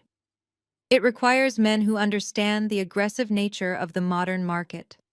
That is why tonight I am incredibly proud to officially announce a major transition within our own family estate. Effective immediately, my son Terrence and my brilliant son-in-law Derek will be taking full executive control of our family charitable foundation and our grandfather trust fund. Terrence puffed out his chest and raised his champagne glass to the cheering crowd. Derek tried to force a smile, but it looked more like a painful grimace. He knew the trust fund Vivian was bragging about was completely frozen and actively under federal investigation, but he could not say a single word. Vivian was not finished. She turned her sharp gaze away from the crowd and looked directly down at our table. The spotlight shifted slightly, catching the shimmering emerald silk of my gown. My mother's eyes narrowed. She had promised to publicly humiliate me if I did not play the submissive wife, and she was about to deliver on that threat in front of the entire city elite. We all know that managing millions of dollars is an incredibly heavy burden, Vivian said, her tone dripping with thick, condescending sweetness. It is a world of high stakes that can easily overwhelm those who are not built for it. My daughter Sasha has always been a quiet, simple girl who prefers the comfort of her household chores over the complexities of corporate finance. A low murmur rippled through the ballroom. People turned in their seats to look at me. I could feel hundreds of judgmental eyes landing on my face, filled with a mixture of pathetic pity and quiet amusement. Chloe covered her mouth to hide a nasty giggle. Sasha Vivian commanded, leaning closer to the microphone. "Stand up, sweetheart. I want you to stand up right now and publicly thank your wonderful husband. You need to thank Derek for graciously taking the heavy, confusing burden of finances off your fragile shoulders. You are so incredibly lucky to have a strong man protecting you from a world you simply do not understand. Let us give a round of applause for a husband who truly takes care of his wife." The room filled with a slow, polite applause. It was the kind of applause reserved for a small child who had just completed a very basic task. The crowd waited for me to shrink into my seat. They expected me to lower my head, give a weak, embarrassed wave, and submit to my mother crushing public humiliation. Derek reached out under the table and weakly grabbed my wrist, silently begging me to just play along, so the spotlight would move away from him. I looked down at his clammy, trembling hand. I did not lower my head in shame. I did not shrink into the background. Instead, I stood up slowly and purposefully, pushing my chair back. I smoothed the front of my emerald gown, projecting absolute, unshakable confidence.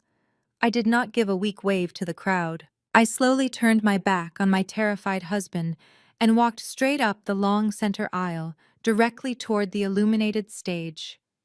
The click of my heels against the polished marble floor echoed through the dead silent ballroom. The polite applause had completely stopped. Every single face in the crowd was turned toward me. The wealthy donors, the church elders, and the local politicians watched with wide eyes as I bypassed the podium and walked purposefully up the center aisle. I could hear the panicked scraping of a chair behind me. Derek had jumped up from our table. He practically sprinted up the aisle to catch me before I reached the stage stairs. He stepped directly into my path, blocking my way. His face was slick with cold sweat, and his eyes were wild with absolute terror. He grabbed my elbow, squeezing it hard enough to bruise. "What are you doing, Sasha?" he hissed violently, his voice barely a whisper but laced with pure poison. "Get back to your seat right now. You are embarrassing me. Do not ruin this night for us." I looked down at his hand gripping my arm and then looked directly into his panicked eyes. "I am not ruining anything, Derek," I replied, my voice perfectly level and icy cold. "I am simply following my mother's instructions. She told me to stand up and speak about our finances, so that is exactly what I am going to do." He opened his mouth to argue, but I did not give him the chance. I ripped my arm out of his grasp with a sharp, forceful jerk. I stepped around him, leaving him standing frozen in the middle of the aisle like a terrified little boy. I walked up the carpeted steps to the grand stage. The bright spotlight hit my face, illuminating the emerald silk of my gown. My mother Vivian stood by the microphone stand, looking slightly confused but mostly annoyed. She thought I was coming up to deliver a tearful, submissive speech thanking Derek for being such a wonderful provider. She forced a stiff maternal smile for the audience as I approached her. "Just keep it short, Sasha," Vivian muttered under her breath so the microphone would not pick up her voice. Tell them how much Derek provides for you, and then go sit back down. Do not make this about yourself. I did not reply to her. I simply reached out and took the heavy silver microphone right out of her manicured hand. Vivian blinked in surprise, taking a step back as I took total command of the center stage. I looked out over the sea of faces. I could see Chloe and Terrence sitting at the front table looking incredibly smug. I could see Vanessa standing near the bar wearing the stolen diamond necklace with a condescending smirk on her face. And in the back of the room, I saw Elias leaning against the heavy wooden doors, watching me with intense anticipation. I took a deep breath, letting the silence stretch for just a moment to ensure I had their absolute undivided attention. Good evening, everyone, I began, my voice ringing clear and powerful through the massive ballroom speakers. My mother is absolutely right. Managing millions of dollars is an incredibly heavy burden. It requires a specific level of brilliance and a deep understanding of corporate finance. For the past 5 years, my family has believed that I am nothing more than a simple administrative assistant. They believed I was completely blind to the complex financial maneuvers happening right inside my own home. The massive crowd murmured softly, completely confused by my sudden authoritative tone. My mother Vivian shifted uncomfortably behind me, clearly sensing danger. I looked directly down at Derek, who was still standing paralyzed in the center aisle. But the truth is, I am a forensic accountant, I announced clearly and confidently. I own and operate a private financial crisis management firm. I spend my days tracking stolen corporate assets and dismantling massive financial fraud rings. So when my mother told me to stand up tonight and thank my husband for taking over my inheritance, I realized I had a professional obligation to fulfill. I think it is only fair I give a brief presentation on exactly where my husband is investing our family money. I reached into the hidden pocket of my emerald gown and pulled out a small black presentation clicker. I aimed it at the control booth in the back of the room and pressed the main button. The giant LED screens behind the stage, meant for charity slideshows, suddenly went entirely black. A second later, they flared back to life, illuminating the entire stage. But they were no longer displaying the usual boring local charity foundation logos. The massive screens were now broadcasting high-definition bank statements and wire transfer logs for the entire city elite to see. The collective gasp from the audience was so loud it sounded like the air had been suddenly sucked right out of the massive ballroom. I pointed the small remote at the giant glowing screens overhead. As you can see, ladies and gentlemen, my husband has been incredibly busy managing our family estate, I announced, my voice echoing with absolute authority across the room. Right here on the left side of the screen is the grandfather trust fund my mother was just bragging about. And on the right side is the destination of a highly classified wire transfer totaling exactly $500,000. The wealthy crowd began to murmur loudly as they read the glowing numbers displayed in high definition. The destination account does not belong to any local charity or legitimate investment firm, I explained, pacing slowly across the wooden stage. It is an offshore shell company, explicitly registered to a woman named Vanessa. Derek finally broke out of his terrified paralysis. The reality of his public exposure shattered his polished facade entirely. He scrambled up the stage stairs, his face completely red with blind panic and rage. "Give me that microphone right now, Sasha," he yelled, reaching out to grab me and shut down the presentation. But before his hand could even brush against my emerald silk gown, a massive figure stepped directly between us. Elias moved out of the heavy shadows with terrifying speed and precision. He did not say a single word to my frantic husband. He simply grabbed Derek by the lapels of his expensive tuxedo and shoved him hard backward. Derek stumbled clumsily over his own feet and crashed heavily onto the wooden stage floor. Elias stood firmly over him, smoothing his own tailored suit jacket with absolute calm. "Stay exactly where you are," Elias ordered, his voice a deep, menacing rumble that carried across the stage, even without a microphone. The elite crowd watched this physical altercation in absolute stunned silence. My mother, Vivian was gripping the wooden podium, her knuckles completely white, entirely unable to comprehend what was happening to her perfect evening. I did not look back at Derek cowering on the floor.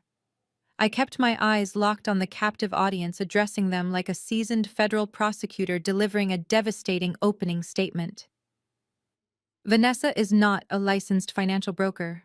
I continued, projecting my voice effortlessly over the rising whispers. She is my husband's secret mistress. My sister-in-law, Chloe, actually introduced them specifically to ensure Derek would remain fiercely loyal to her own desperate financial schemes. I gestured directly toward the front table where Chloe was now visibly shaking and shrinking into her velvet seat. The money stolen directly from my grandfather trust fund was funneled through Vanessa straight into the Oak Ridge Development Corporation to secretly bail out Chloe bankrupt family estate. People sitting at the lavish dining tables began pointing and whispering frantically to one another. Politicians and church elders, who had just been praising my family business acumen, were now staring at Terrence and Chloe with absolute open disgust. Terrence slowly looked at his wife, his face pale and contorted with sudden, horrifying realization. He was finally connecting the hidden dots. He realized the $800,000 he had eagerly given Derek from his own second mortgage was completely gone, swallowed by the exact same fraudulent black hole. Chloe tried to stand up and loudly deny the accusations, but her shrill voice was completely drowned out by the rising noise of the angry, betrayed crowd. "Sit down and remain quiet." "Chloe," I commanded sharply, my voice easily cutting through the ballroom chaos. "I am not finished presenting the family investment portfolio just yet." I confidently aimed my remote and pressed the primary control button one more time. The massive screen flashed brightly, and a new, highly detailed legal document appeared. This was not a simple private bank statement or a wire transfer log. It bore the heavy official seal of a federally insured financial institution.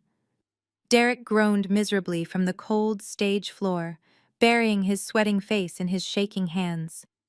"Stealing money from a private family trust is a terrible personal betrayal," I explained, my tone turning deadly serious and cold. "But forging an authorized signature on a loan application to illegally secure $2 million in federal funding is a severe corporate felony." I pointed straight to the bottom of the glowing document. "And right down here, you can see the signatures of the two primary beneficiaries who knowingly submitted this fraudulent loan application." The massive screen slowly zoomed in on the bottom of the page, displaying the ink signatures for the entire ballroom to read. It was the undeniable absolute proof of their massive federal crime, clearly signed by Derek and Chloe. The silence in the ballroom shattered into a million pieces. The collective realization of what I had just shown them sparked an absolute uproar. Wealthy donors and church elders began shouting over one another, pointing fingers at the front table where Terrence sat frozen in horror. But the loudest noise came from the back of the room near the bar. Vanessa pushed her way through the crowd, her face twisted into a mask of pure desperation. "That is a complete lie," Vanessa screamed, her voice echoing shrilly over the chaos. "She is making all of this up. Those documents are completely fake. She is just a bitter, jealous wife trying to ruin her husband because he does not love her anymore."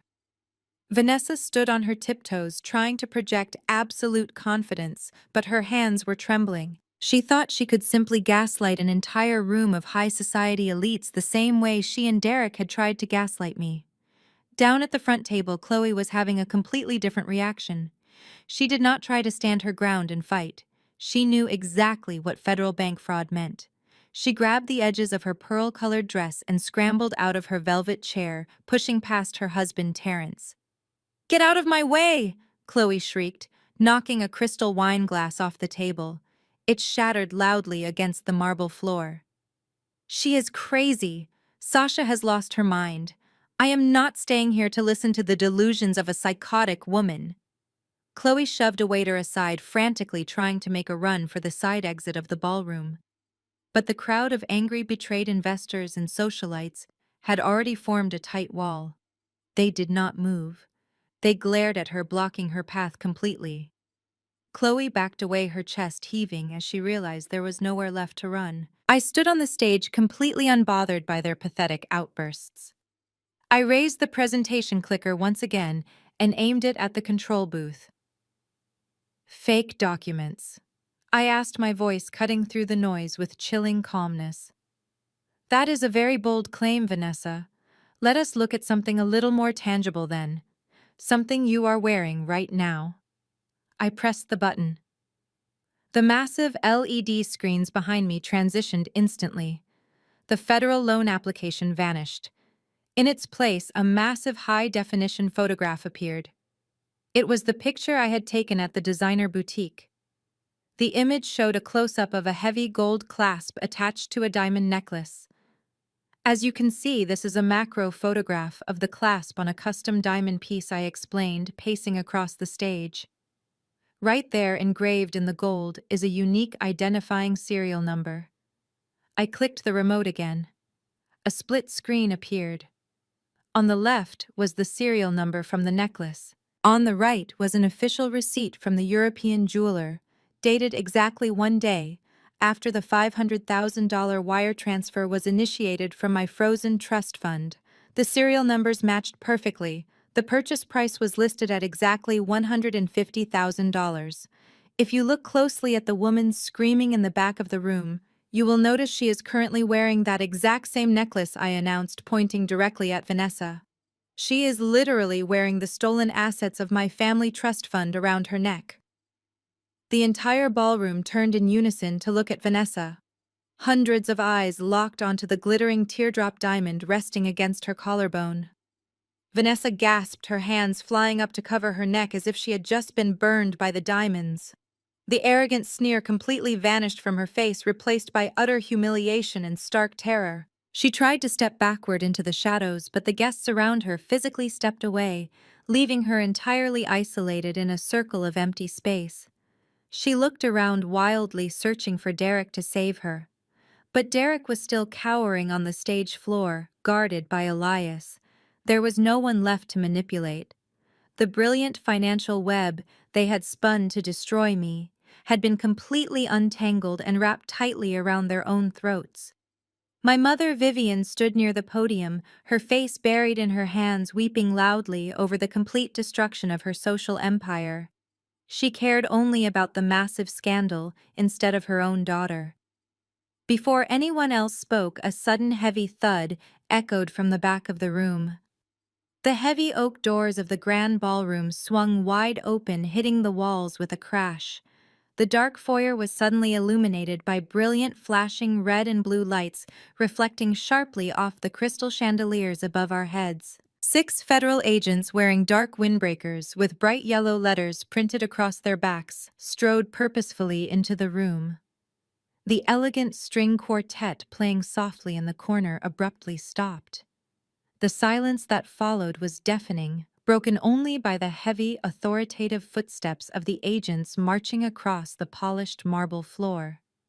The crowd of wealthy socialites, politicians, and church elders immediately parted, creating a wide, clear path. No one wanted to be standing anywhere near the targets of a federal raid. Elias stepped down from the grand stage, leaving Derek cowering on the floor. He walked slowly and deliberately toward the back of the room, where his wife Vanessa was standing completely frozen in terror. Vanessa saw him approaching, and her confident, arrogant demeanor entirely disintegrated. She reached her shaking hands out toward him, her voice cracking as she tried to salvage the situation. "Elias, please," she begged, tears streaming down her perfectly contoured face. "You have to listen to me. He forced me to do it. Derek manipulated me into holding that money. I did not know it was stolen from his wife." Elias did not show a single ounce of pity. His face remained carved from cold, hard stone. He did not yell or create a scene. He simply reached inside his tailored suit jacket and pulled out a thick, folded stack of legal documents. He shoved them aggressively into her trembling hands. "I am not a fool, Vanessa," Elias said, his deep voice carrying clearly through the silent ballroom. "Those are official divorce papers. I have already locked you out of our house and frozen every joint account we share." Attached to the divorce decree is a formal civil lawsuit filed by my corporate firm. You are being sued for embezzlement and money laundering.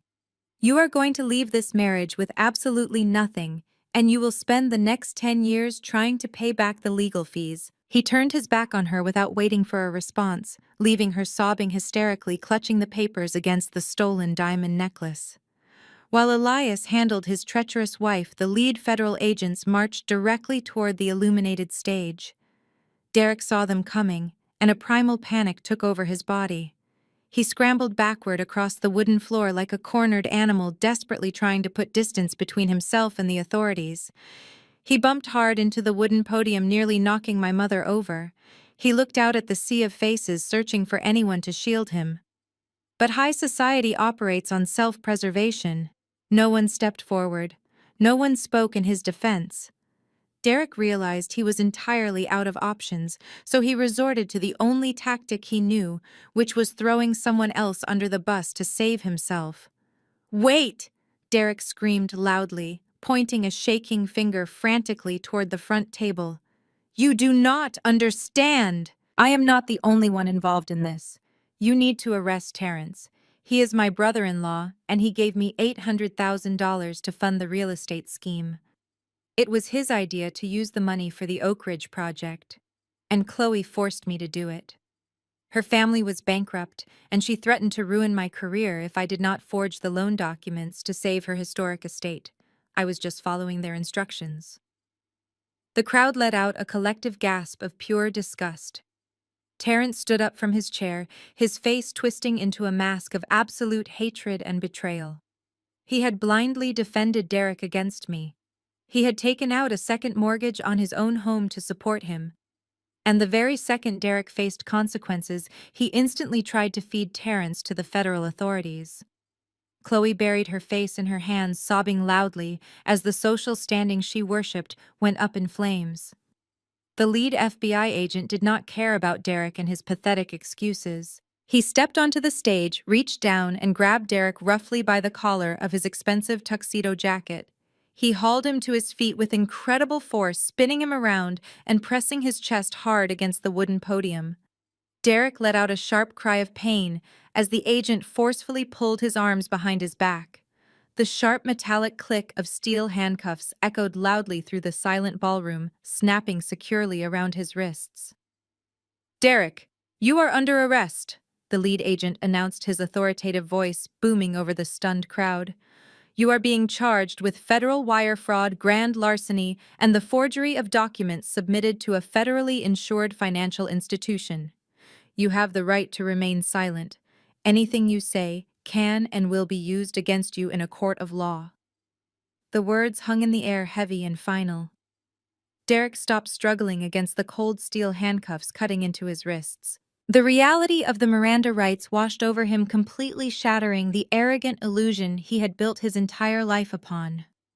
He was no longer the brilliant investment director or the flawless son-in-law my mother worshipped. He was just a common criminal caught in a trap of his own making.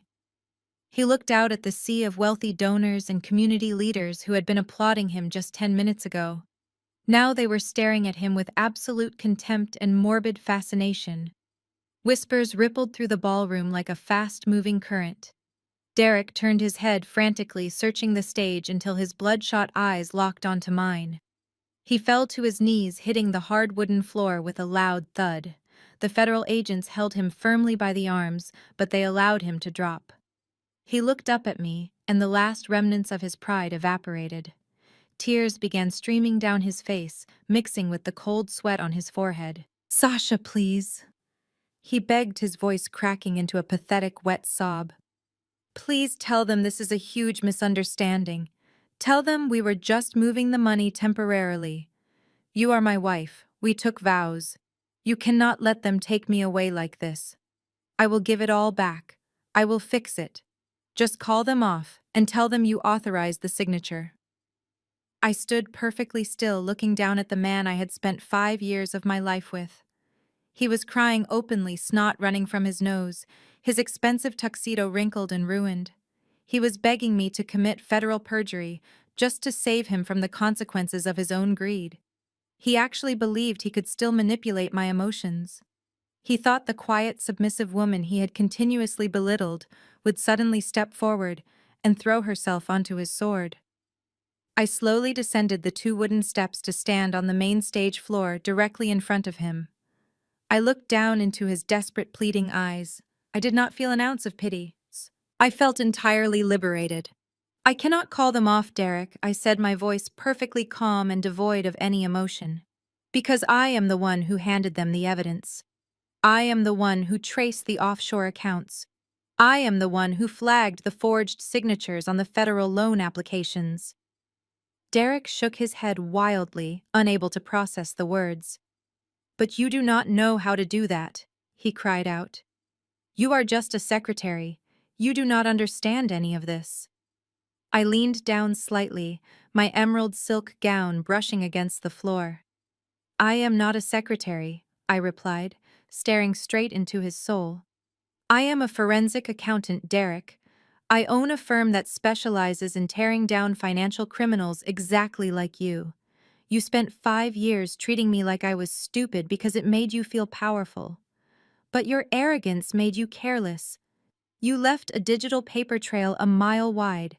You did not just cheat on your wife, you tried to rob the auditor." Derek gasped as the weight of my words finally crushed him. The woman he had relentlessly underestimated had meticulously engineered his complete and total destruction. He opened his mouth to speak, but nothing came out, except a hollow, broken wheeze. "Take him out of here," the lead federal agent ordered sharply, pulling Derek back up to his feet. Derek's legs gave out entirely. He could not even walk under his own power. 2 strong agents had to hook their arms under his armpits and physically drag him across the stage. His expensive leather shoes dragged uselessly across the polished wood. The elite crowd parted instantly, creating a wide, silent aisle for his humiliating exit.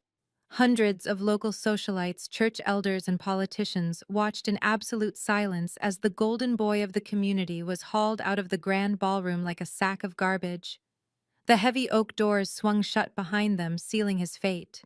The ballroom remained completely silent. Flashing red and blue lights cast eerie shadows across the crystal chandeliers.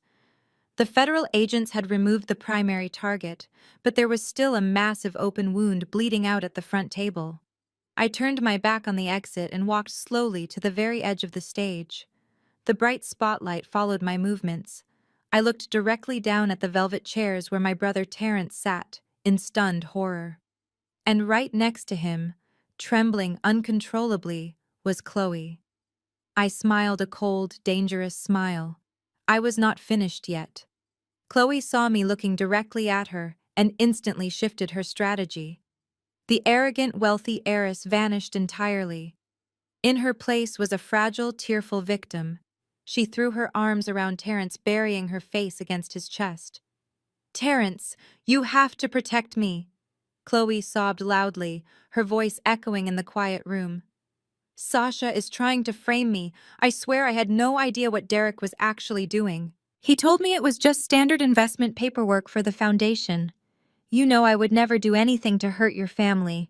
Please, Terrence, tell them she is lying." Terrence looked down at his wife. His face was pale and his mind was clearly fracturing under the weight of the massive betrayal.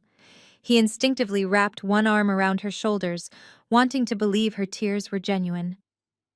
He looked up at me with pleading eyes, silently begging me to stop. He had already lost his $800,000 investment. He did not want to lose his marriage in front of the entire city elite. I refused to give him that mercy. True healing requires complete amputation of the infected tissue. I raised the presentation clicker and pressed the button one final time. The massive screens behind me flashed brightly, replacing the forged federal loan documents with a highly detailed legal deed. It was the official property deed to the historic Hamptons estate that Chloe used to assert social dominance. Stamped diagonally across the document in bright red digital ink was a massive notice of default. "You are a phenomenal actress, Chloe," I said, projecting clearly through the sound system. "But your tears cannot erase public financial records. You did not just sign those loan applications. You orchestrated the entire fraud. You needed my family trust fund because your own family is completely destitute. The crowd gasped again, leaning forward in their seats. Chloe stopped fake crying and froze. She slowly turned her head to look at the massive screens overhead. Her perfect pale complexion turned a sickly shade of gray. Your precious old money ran out a decade ago, Chloe, I declared into the microphone, my words hitting her hard. Your parents leveraged every single asset they owned to fund their failing commercial developments. The Oak Ridge Development Corporation was nothing more than a desperate shell game designed to hide a massive $15 million balloon loan. And that loan matured yesterday. You pushed my husband into a federal crime because you needed my money to save your parents from total bankruptcy. Chloe opened her mouth to speak, but no sound came out. She looked around the room, realizing every wealthy donor and socialite was looking at her with absolute disgust. The illusion of her superiority was completely shattered. But here is the most interesting part of the corporate acquisition process. I continued pacing slowly. When a borrower defaults on a heavily collateralized commercial loan, the bank sells that toxic debt to a buyer. I met with my wealth manager yesterday afternoon. I bought your family $15 million debt portfolio, Chloe. I am now your sole legal creditor. A collective murmur of shock rippled through the ballroom. Even my mother Vivian stopped crying and stared at me in pure disbelief. I held absolute power over the woman who had tormented me for years. Because you used the Hamptons estate as direct collateral, I do not have to wait for a court battle, I explained, my voice dropping. The contract includes an immediate liquidation clause. You have exactly 24 hours to vacate the Hamptons estate before my foreclosure team arrives to seize the property and change the locks. Your family is officially homeless. Chloe let out a blood-curdling shriek. No, she screamed, lunging forward against the table. You cannot do this. You are just a pathetic little secretary. You cannot take my family home. Terrence looked at the screen and then looked down at his wife. The final piece of the puzzle slammed into place. Chloe had never loved him.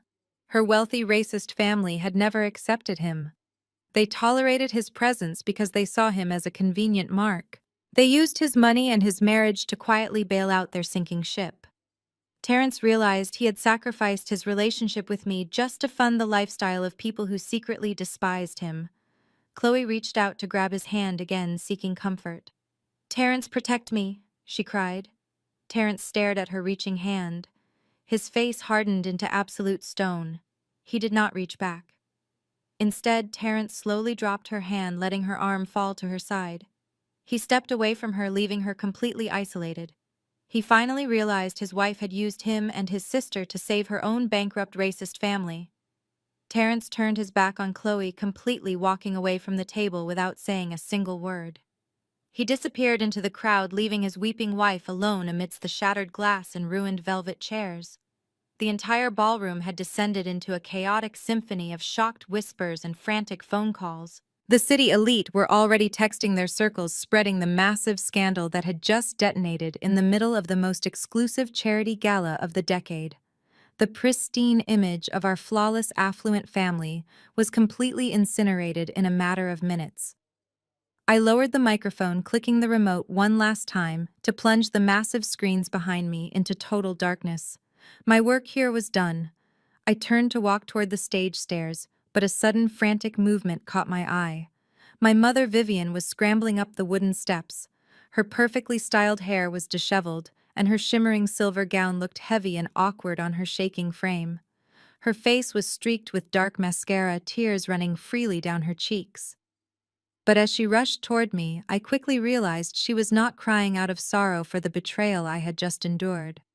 She was crying in absolute terror over her own destroyed reputation. Sasha. Vivian gasped, grabbing my forearms with a desperate, bruising grip. What have you done? You have completely ruined everything. You need to fix this right now. You need to get back on that microphone and tell all these people that this was just some horrible misunderstanding. I stared at her manicured hands, gripping my bare skin.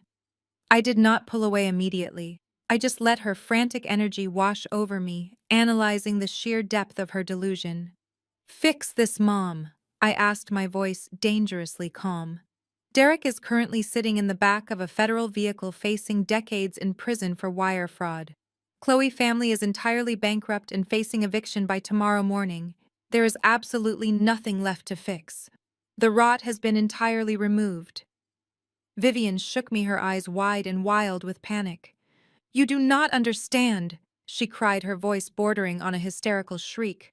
"My friends are out there. The church elders are watching us. The board of directors will strip me of my chair position by tomorrow morning. You have made us a laughingstock in front of the entire city. You could have handled this quietly at home, Sasha. You could have divorced him privately and let us manage the narrative. But you just had to be selfish. You had to stand up here and embarrass your own family in front of everyone who matters." She was actually blaming me. My husband had stolen my inheritance, forged my signature, and publicly humiliated me with his mistress. My sister-in-law had orchestrated the entire criminal enterprise. And my mother, who knew about the affair and encouraged it to protect a fraudulent investment, was now standing on a stage demanding I apologize for ruining her party. I reached up and firmly grabbed my mother's wrists. I peeled her hands off my arms with slow, deliberate strength, pushing her away from me. "I am not apologizing for defending myself, Vivian," I said, dropping the title of mother forever. "I spent my entire life shrinking myself down just to make you comfortable. I wore the plain clothes you picked out. I married the arrogant man you chose for me. I played the submissive, quiet daughter so you could parade around the country club and brag about your perfect family. And the moment those people decided to bleed me dry, you gladly handed them the knife." Vivian opened her mouth to argue, but I cut her off, my voice echoing coldly across the empty stage. "You knew Derek was cheating on me," I stated, stating the absolute undeniable fact. "You knew Chloe was manipulating him. You watched them steal my grandfather money, and you smiled because you thought it elevated your social standing. You sold your own daughter to a group of criminals just to maintain the illusion of high society wealth." Vivian stumbled backward, covering her mouth with her trembling hand. "Sasha, please," she sobbed, realizing her manipulation tactics were completely useless. "Do not do this. We are blood. We are family." I looked her dead in the eye, feeling nothing but pure liberating indifference. "You wanted a perfect family image more than you wanted a daughter," I said, delivering the final crushing blow. "Now you have neither." I turned my back on her for the last time. I walked gracefully down the wooden stairs, my emerald silk gown trailing elegantly behind me. The sea of wealthy donors and socialites parted instantly, creating a wide, silent path for me to exit. No one dared to speak. No one dared to look me in the eye. They simply watched in awe as I walked straight through the massive oak doors, leaving the toxic ruins of my past behind. I left Vivian standing completely alone on the dark stage, weeping hysterically into her hands as her entire social empire crumbled into dust around her.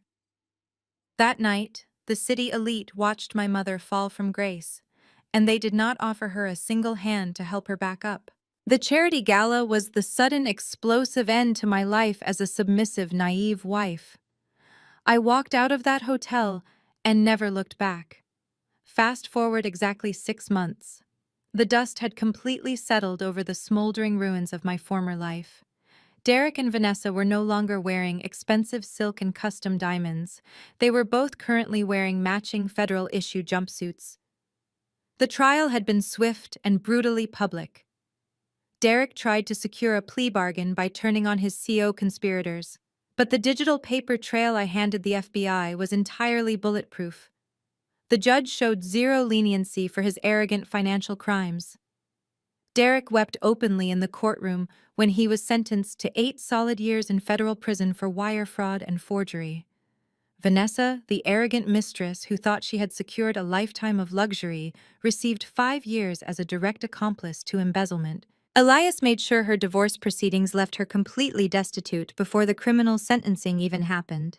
She walked into federal custody without a single penny to her name. As for Chloe, the old money heiress, her spectacular downfall was the talk of the financial district for weeks. My foreclosure team evicted her bankrupt parents from the historic Hamptons estate the very next morning, just as I promised. I stood on the sidewalk and watched the moving trucks haul away generations of their stolen pride. Terrence filed for a vicious expedited divorce, entirely disgusted by how she had used him to fund her racist family. He was broke and humiliated, living in a tiny studio apartment while he worked overtime to pay off his massive second mortgage. Chloe, with no trust fund, no husband, and no social standing, was last seen working the perfume counter at a mid-tier retail department store downtown. She had to smile and spray samples for the exact same high society women she used to mock. My mother Vivian vanished from the social scene, entirely retreating into her sprawling suburban home as a total pariah. Her beloved church elders and board directors had officially excommunicated her to protect their own reputations. She was completely alone. I stood by the floor-to-ceiling window of my sleek, high-rise office, looking out over the sprawling city skyline. The morning sun reflected off the glass towers, casting a warm, brilliant light across my massive desk. I had officially launched my financial crisis management firm to the public, and the response was overwhelming. The waitlist for my specialized auditing services was already backed up for 2 years. I was no longer hiding behind a plain wardrobe or a secret identity in a hidden downtown cubicle. I wore a sharp, tailored cream suit, and I commanded absolute respect in every room I entered. I employed a team of 30 brilliant analysts, and we were the most feared forensic accounting firm on the entire East Coast. The frosted glass door of my office swung open, and my assistant smiled brightly. "Elias is here to see you," she announced, stepping aside. Elias walked in wearing his usual impeccably tailored dark suit. He carried a bottle of incredibly rare scotch and 2 heavy crystal glasses. "We won the appellate court ruling this morning," Elias said, setting the heavy bottle down on my polished mahogany desk. "Vanessa legal team tried to appeal the civil embezzlement charges, but the judge threw it out immediately. The victory is absolute, Sasha. We drained every last drop of the poison." I smiled, walking over to the desk. I poured 2 small measures of the rich amber liquid into the crystal glasses. I handed one to Elias, and we clinked them together in a quiet moment of mutual respectful solidarity. We had both been deeply betrayed by the people we trusted most, but we had weaponized our grief and turned it into an impenetrable fortress. "To absolute victories," I said, taking a slow, deliberate sip. The scotch burned perfectly, sliding smoothly down my throat. Elias nodded in agreement, taking his drink. "To absolute victories," he echoed. He gave me a brief, respectful nod, acknowledging the massive empire I had built before turning and leaving the office to head back to his own corporate firm.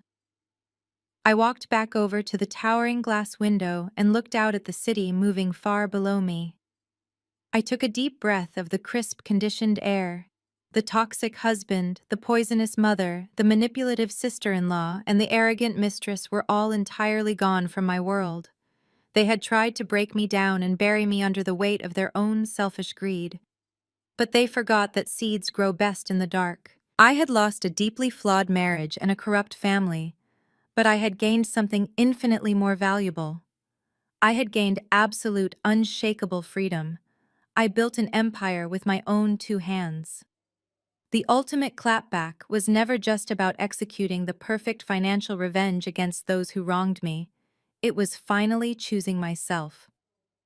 The most powerful lesson to draw from Sasha's journey is the profound importance of refusing to shrink yourself to accommodate the toxic insecurities of others. Throughout the narrative, Sasha's husband, mother, and sister-in-law systematically underestimated her.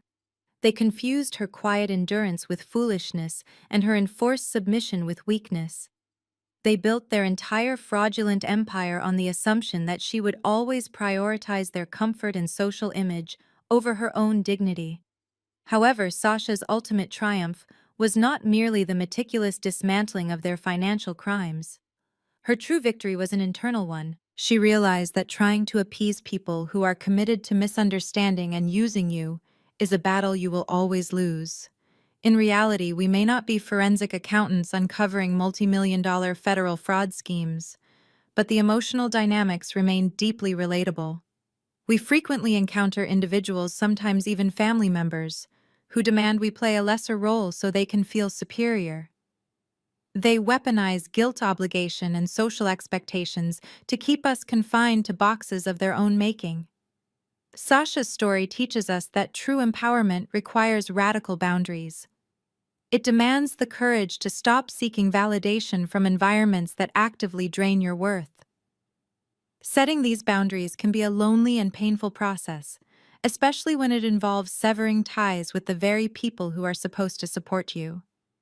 Yet removing toxic influences is the only way to clear the ground for your own genuine success and peace of mind. You owe absolutely nothing to those who only value you for what they can extract from your life. Take a hard look at your own relationships today and firmly reclaim the power you have been quietly giving away to those who do not deserve it.